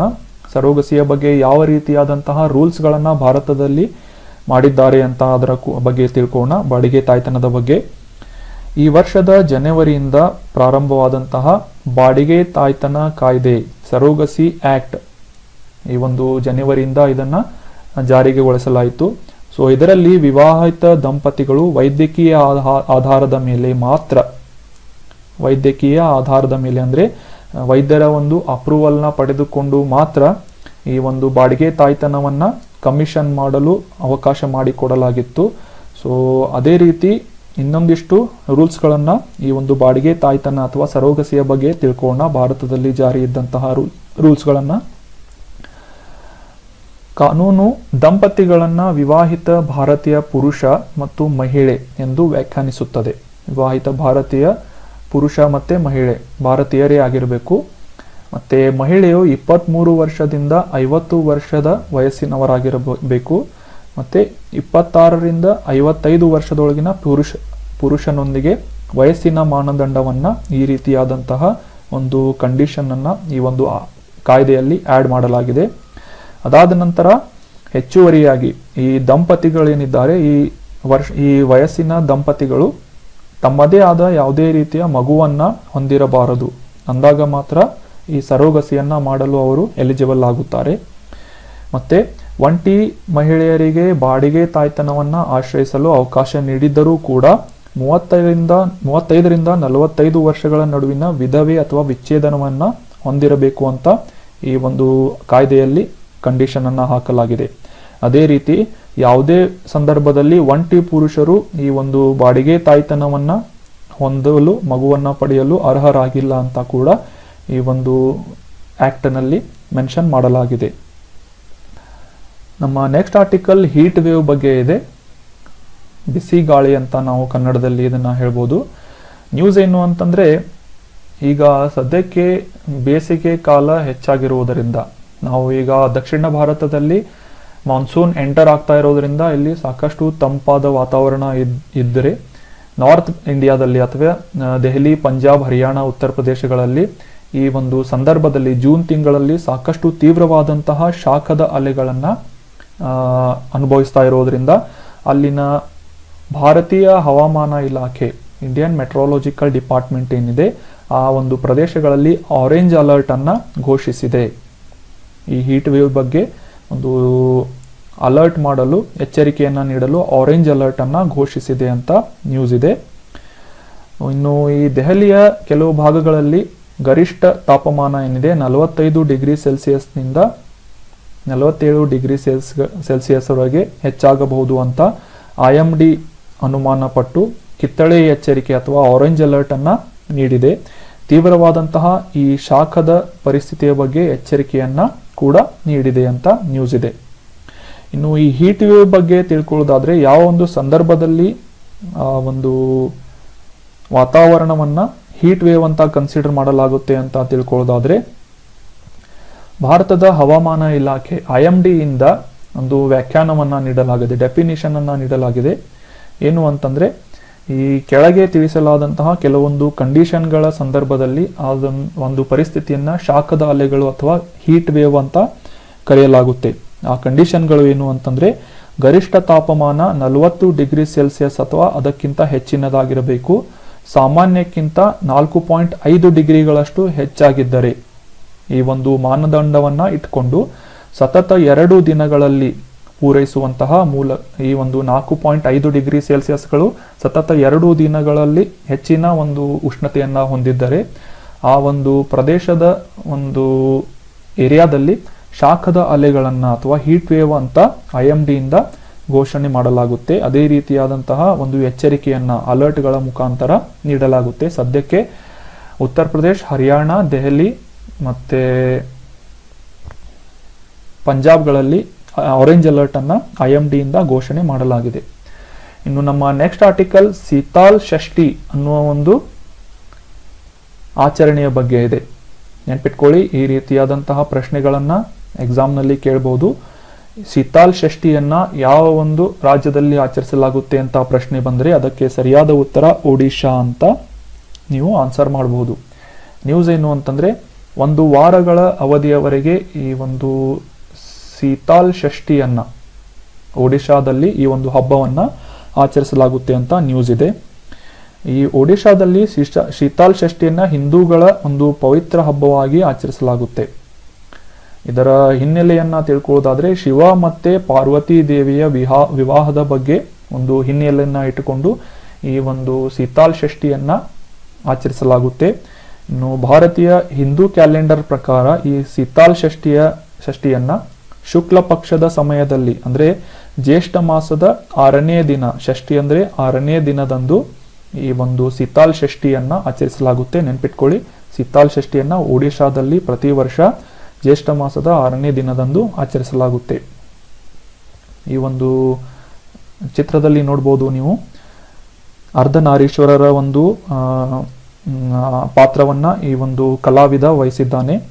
ಇದರಲ್ಲಿ ಶಿವ ಮತ್ತೆ ಪಾರ್ವತಿ ಇಬ್ಬರ ಒಂದು ವಿವಾಹವನ್ನ ತೋರಿಸುವಂತಹ ಈ ಒಂದು ಸೀತಾಲ್ ಷಷ್ಠಿಯನ್ನ ಒಡಿಶಾದಲ್ಲಿ ಪ್ರತಿ ವರ್ಷ ಆಚರಿಸಲಾಗುತ್ತೆ.